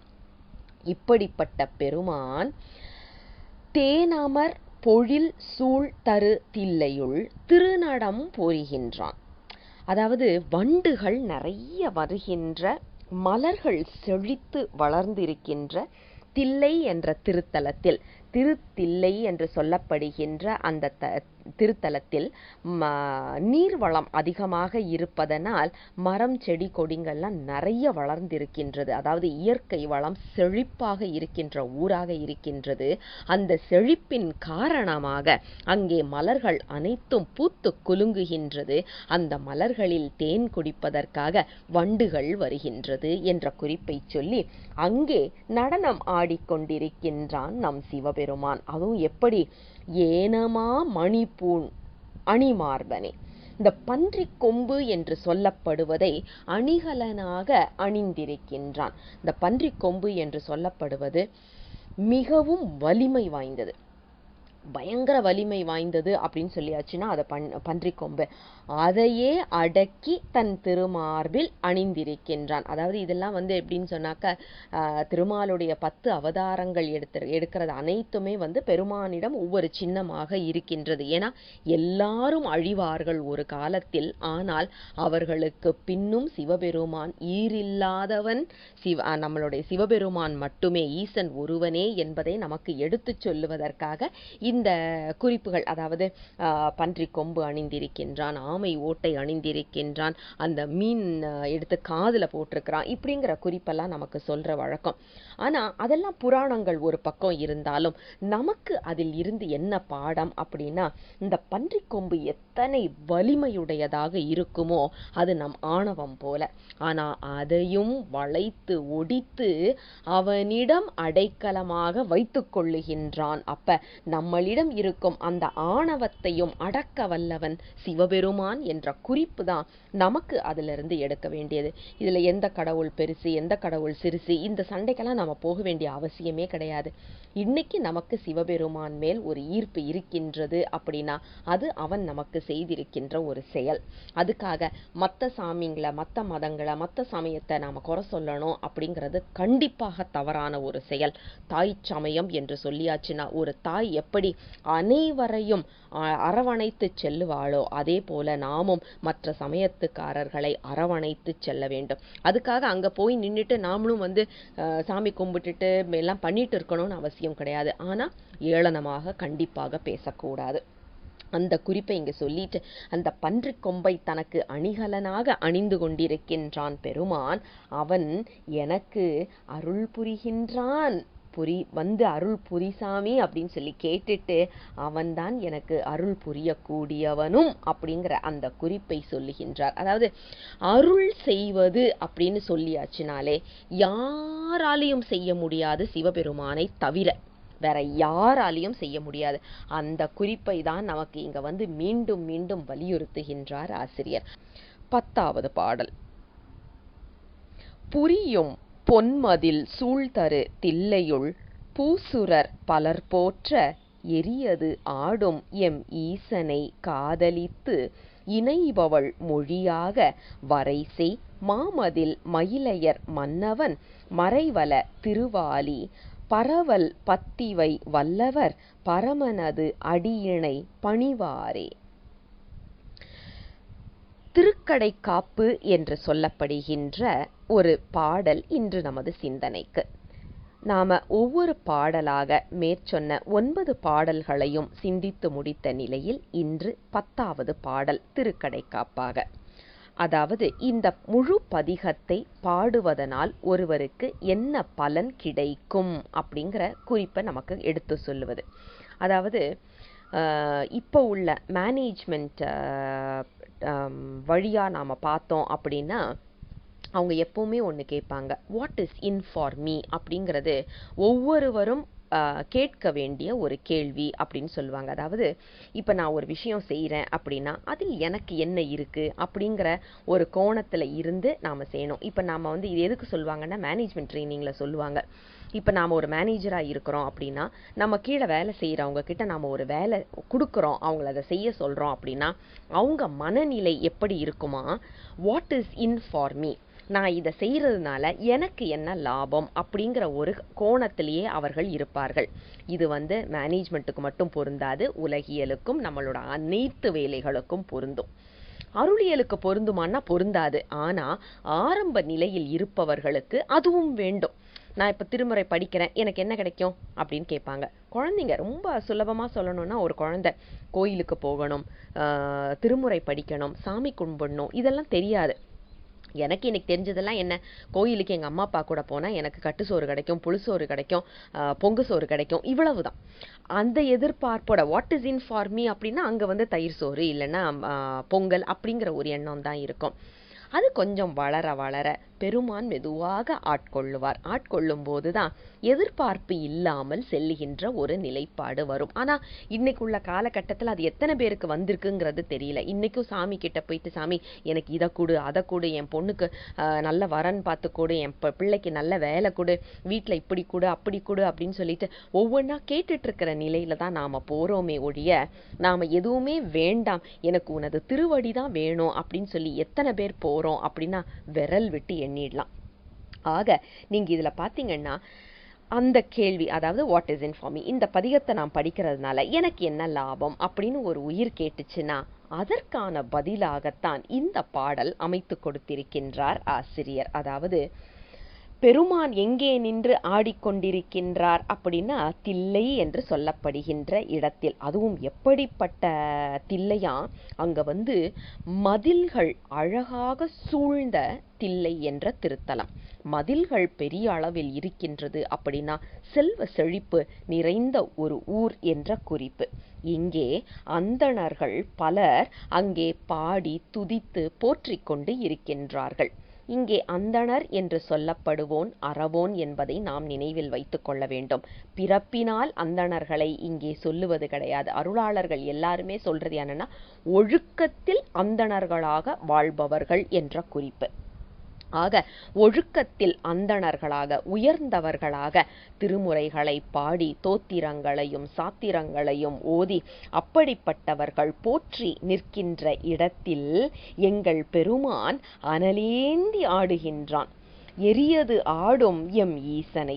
எரி என்று சொல்லப்படுகின்ற நெருப்பை கையில் ஏந்தி கொண்டு ஆடிக்கொண்டிருக்கின்றான். ஏன் என்றால் ஐந்தொழில் புரிவதற்கு இந்த கையை தீயேந்திய கரம் மிகவும் முக்கியத்துவம் வாய்ந்தது என்பதை உண்மை விளக்கத்தில் நாம் பார்த்திருக்கின்றோம். ஆக பெருமான் கையில் அனலேந்தி ஆடிக்கொண்டிருக்கின்றான். இவன் மேல் காதல் கொண்ட ஒரு பெண்ணின் மொழியாக இந்த 10 பாடல்கள் அருளி செய்யப்பட்டது. ஒரு காதல் கொண்ட பெண்ணின் மொழி என்பதை நாம் மறந்துவிடக்கூடாது. ஏன் அப்படின்னா இந்த உயிர் ஏங்குகின்றது நம் ஆன்மநாயகனை பார்த்து. அந்த ஆன்மநாயகன் மேல் கொண்ட காதல் மொழியாக வந்த இந்த 10 பாடல்கள் என்று சொல்லிட்டு, இப்படிப்பட்ட பாடல்களை பெண்ணின் மொழியாக பாடியது யார் அப்படின்னா திருமயிலாடுதுறை என்று சொல்லப்படுகின்ற இடத்திற்கு சொந்தக்காரன். அதாவது அங்கே ஆட்சி புரிந்து கொண்டிருக்கின்ற மன்னவன் என்ற குறிப்பை சொல்லி, அது மட்டும் கிடையாது, மறைகள் கற்றவன் என்ற குறிப்பையும் அகச்சான்றாக இங்கே சொல்லுகின்றார். அதாவது மயிலாடுதுறையைச் சேர்ந்தவர், அங்கே அரச குடும்பத்தில் இருந்திருக்கின்றார். அது மட்டும் அல்லாமல் வேதியராகவும் அதாவது மறைகள் கற்றவராகவும் இருந்திருக்கின்றார் அப்படின்னு சொல்லிட்டு அவர் பாடிய இந்த 10 பாடல்களையும் பாடுபவர்கள் எப்படிப்பட்ட இடத்திற்கு சென்று சேர்வார்கள் அப்படின்னா பதமுத்தி என்று சொல்லப்படுகின்ற பெருமானின் திருவடி இன்பத்தில் என்றும் நிலையாக திளைத்து இருப்பார்கள். இது திண்ணம் என்று நமக்கு ஆசிரியர் அருளி செய்கின்றார். அதாவது இதுல ஒவ்வொரு பாடலாக நாம நேரம் கருதி சிந்திக்கிறோமே ஒழிய, நாம ஓதும் போது எப்படி பண்ணணும்னா 10 பாடல்களையும் சேர்த்து பாடணும். இந்த ஒரு பாட்டு 2 பாட்டு படிக்கிற வேலையெல்லாம் வச்சுக்க கூடாது. ஏன்னா அருளாளர்கள் சொல்லும் போது என்ன சொல்லியிருக்கிறாங்க, பாடல் 10 இவை என்று சொல்லியிருக்கிறாங்க.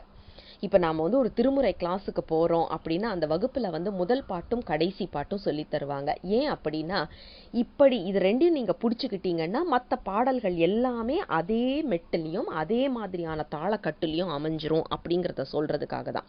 ஏன்னா ஒவ்வொரு பாட்டையும் அவங்க பாடி காமிச்சிட்டு இருந்தா அவங்க மற்ற பாடல்களுக்கு போக முடியாது, நமக்கு மேற்கொண்டு கற்றுக்க முடியாது அப்படிங்கிறதுக்காக. ஆனால் அவங்க சோம்பேறித்தனத்தில் அதை செய்யலை. நமக்கு எவ்வளவு சொல்லி கொடுக்க முடியுமோ அவ்வளவு சொல்லி கொடுக்கணும் அப்படிங்கிற ஆசையில அவங்க முதல் பாடல் கடைசி பாடல் நமக்கு சொல்லி தராங்க. ஆனா நாம முதல் பாடல் கடைசி பாடல்னு நின்னுடக்கூடாது. அதுக்கு பதிலா மொத்தமா 10 பாடல்களையோ அல்லது 11 பாடல், ஒரு பதிகம் என்று சொல்லப்படுவதை முழுவதுமாக பாராயணம் செய்ய வேண்டும். ஏன் அப்படின்னா முழு பதிகத்தை பாராயணம் செய்யும் போதுதான் இதில் கொடுக்கப்பட்டிருக்கின்ற அந்த பலன் நமக்கு கிடைக்கும். 10 10 இவை என்றுதான் சொல்லியிருக்கிறாங்க. முதலும் கடைசியும்னு சொல்லல. அதனால 10 பாடல்களையும் சேர்த்து ஒரு முறை ஓத வேண்டும் என்று உங்கள் திருவடிகளுக்கு ஒரு விண்ணப்பமாக வைத்து 23வது திருப்பதிகத்தையும் நிறைவுக்கு கொண்டு வருவோம். 23வது திருப்பதிகம் திரண்ட கருத்து. இந்த பதிகம் திருவாலி அமுதனார் என்பவரால் இயற்றப்பட்டது என்பதை நாம் ஏற்கனவே பார்த்தோம். இது நட்டராகம் என்ற பண்ணில் அமைந்தது. தில்லை என்ற திருத்தலத்திற்கு உரியது. திருவாலி அமுதனார் என்பவர் வைணவ குலத்தில் பிறந்தவர் ஆயினும் அவர் பெருமான் மேல் காதல் கொண்டு தில்லையில், அதாவது அம்பலவாணரை மட்டுமே அங்கேயே இருந்து அழகுற அம்பலவாணரை ரசித்து ரசித்து பாடி அருளிய பதிகத்தில் இதுவும் ஒன்று. இதுல பாத்தீங்கன்னா அகத்துறையாக அமைந்திருக்கின்றது. அதாவது ஒரு காதலன் காதலி பாவனையாக பெருமானை காதலனாகவும் அவன் மேல் காதல் கொண்ட ஒரு பெண்ணின் நிலைப்பாட்டையும் நமக்கு எடுத்துச் சொல்லும் அற்புதமான ஒரு பதிகம். சரி, இதுல உள்ள மாகேஸ்வர மூர்த்தங்கள் என்ன அப்படின்னு பார்த்தோம்னா, அம்பலவாணர், அது முதல் பாடல்ல இருந்து இறுதி பாடல் வரைக்கும் அந்த அம்பலக்கூத்தரின் அழகை வருணிக்கின்றார். 2வது மற்றும் 6வது பாடலில் பிறைசூடிய பெம்மான் என்ற குறிப்பினை எடுத்துச் சொல்லுகின்றார் ஆசிரியர். 3வது பாடலில் காலசம்ஹார மூர்த்தியாக இருக்கின்ற பெருமான் 4வது பாடலில் கங்கா விதர்சனராகவும் உமையொரு பாகராகவும் இருந்து அருள் செய்கின்ற திறத்தினை எடுத்துச் சொல்லுகின்றார். 5வது பாடலில் அண்ணாமலையாராக எரியாக ஓங்கி நிற்கின்ற அந்த எழிலையும், 7வது பாடலில் பெற்றம் ஏறிய பெம்மானாகவும் பிச்சாடனராகவும் இருக்கின்ற அந்த திறத்தினையும் எடுத்துச் சொல்லுகின்றார் ஆசிரியர். ஆக அம்பலவாணர் என்பது யோக வடிவம், காலசம்ஹாரமூர்த்தி என்பது வேக வடிவம், உமையொரு பாகன் என்பது போக வடிவம் ஆக பெருமானின் வேக போக யோக வடிவங்களையும் நம் கண்முன் கொண்டு வந்து நிறுத்துகின்றார் ஆசிரியர். அதே மாதிரி இந்த பதிகத்துல பாத்தீங்கன்னா பெருமானின் முகங்கள் என்று சொல்லப்படுவதில் வாமதேவம் மற்றும் சத்யோசாதம் பத்தின குறிப்பு நமக்கு முதல் பாடலிலேயே வைத்து அருள் செய்கின்றார் ஆசிரியர். அதே மாதிரி ஒரு உயிருக்கு 7 வகையான பிறப்புகள் என்று 7 ஜென்மோன்னு சொல்றது சைவ சித்தாந்தத்துக்கு உடன்பாடில்லை, அது வேதாந்தத்துல உள்ளது.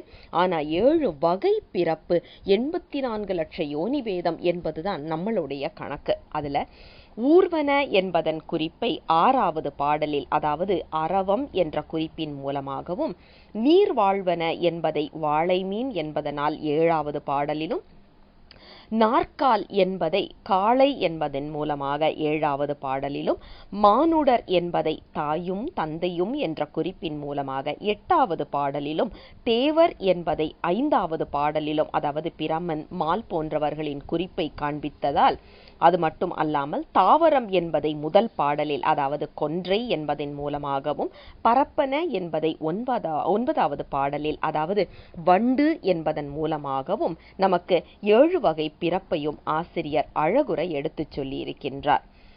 இதுக்கு அடுத்தது நாம பெருமானை மனம் மொழி மெய்யினால் வணங்க வேண்டும் என்ற குறிப்பினை முதல் பாடலில் மனம் தழல் மெழுகாக உருகுகின்றது என்ற குறிப்பை எடுத்துச் சொல்லிய ஆசிரியர் மொழி என்பதை 9வது பாடலில், அதாவது மைந்தனே என்று அழைக்கின்ற அந்த திறத்தினை எடுத்துச் சொல்லி இந்த மெய்யினால் வணங்க வேண்டும் என்பதா பத்தியால் சென்று கண்டிட என்பது என்ற குறிப்பிலை 2வது பாடலிலுமாக வைத்து அருள் செய்த ஆசிரியர் மனம் மொழி மெய்யினால் பெருமானை வணங்க வேண்டும் என்ற குறிப்பினை நமக்கு எடுத்துச் சொல்லி இருக்கின்றார். அதே மாதிரி குரு இலிங்க சங்கம வடிவங்களை அம்பலவாணர் என்பதை குருவாகவும், அண்ணாமலையாரை அதாவது 5வது பாடலில் வருகின்ற லிங்கோத்பவ வடிவம் என்று சொல்லப்படுகின்ற அண்ணாமலையாரை இலிங்க வடிவமாகவும், பாடுபவர்கள் என்ற குறிப்பின் மூலமாக சங்கமம் என்ற குறிப்பை 9வது பாடலிலும் அழகாக வைத்து அருள் செய்கின்றார் ஆசிரியர். அது மட்டும் அல்லாமல் பெருமானின் அருவம், அருவுருவம், உருவம் என்ற குறிப்பினை 3ஐயுமே ஒரே பாடலில், அதாவது 9வது பாடலில் வைத்து அருள் செய்கின்றார். எப்படின்னா, வான நாடுடையவன் என்ற குறிப்பின் மூலமாக அருவம், 5 ஆடும் வடிவம் என்பதனால் அருவுருவம், அம்பலவாணர் என்பதனால் உருவம் என இந்த 3 வடிவத்தையும் ஒரே பாடலில் வைத்து அருள் செய்கின்றார். அற்புதமான ஒரு பதிகம் நமது சிந்தனைக்கு. அதாவது பெருமான் மேல் காதல் கொண்ட பெண் எப்படி உருக வேண்டும் என்பதையும் எப்படிப்பட்ட கற்பு நிலையில் ஒழுக வேண்டும் என்பதையும் நமக்கு இந்த பதிகம் அற்புதமாக கண்முன் கொண்டு வந்து நிறுத்துகின்றது. இதுல அற்புதமான வரிகள் என்று நாம எடுத்தோம் அப்படின்னா, தழல் மெழுகு ஒக்கின்றதே என்ற குறிப்பு நம்மை உருக வைக்கின்றது. என் மனம் பதை பதைப்பு ஒழியாதே என்பதன் மூலமாக மனத்தில் ஒரு விதமான ஒரு பதபதைப்போடு நாம் பெருமானை வணங்கினால், அப்படி அவனை நெருங்க வேண்டும், நெருங்கினால் அவன் அருள் நமக்கு கிட்டும். ஆனா அந்த கிடைக்காத ஒரு பதபதைப்பு இன்னும் இருக்கின்றது என்ற குறிப்பை சொல்லுகின்றார். அதே மாதிரி பார்த்தீங்கன்னா, ஓ என்பன் வந்து அருளாய் என்கின்றார். இந்த ஓ என்பது ஓலத்தின் குறிப்பாடு. அதாவது வேற வழியே இல்லைன்னா நாம ஓலமிடுவோம் இல்லையா? அந்த ஓ என்பது அதிக தொலைவு செல்லக்கூடிய ஒரு விதமான ஓசை. அதாவது ஐ, ஈ இதெல்லாம் விட ஓ என்பது அதிக தொலைவில் செல்லக்கூடியது. இதை நாம ஏற்கனவே வேற ஒரு பாடல்லையும் நாம சிந்திச்சிருக்கிறோம். அதாவது 7ஆம் திருமுறையில நம்பி ஆரூரர் வந்து ஐயாரப்பரை பார்க்கறதுக்கு போவாரு. ஆனா கரைக்கு இந்த பக்கம் இருப்பாரு, பெருமான் கரைக்கு அந்த பக்கம் இருக்கிறாரு. அவருக்கு கேட்க வேண்டும் என்பதனால ஐயாருடைய அடிகளோ ஐயாருடைய அடிகளோ என்று அந்த ஓகாரத்திலேயே அனைத்து பாடல்களையும் பாடியிருப்பார்.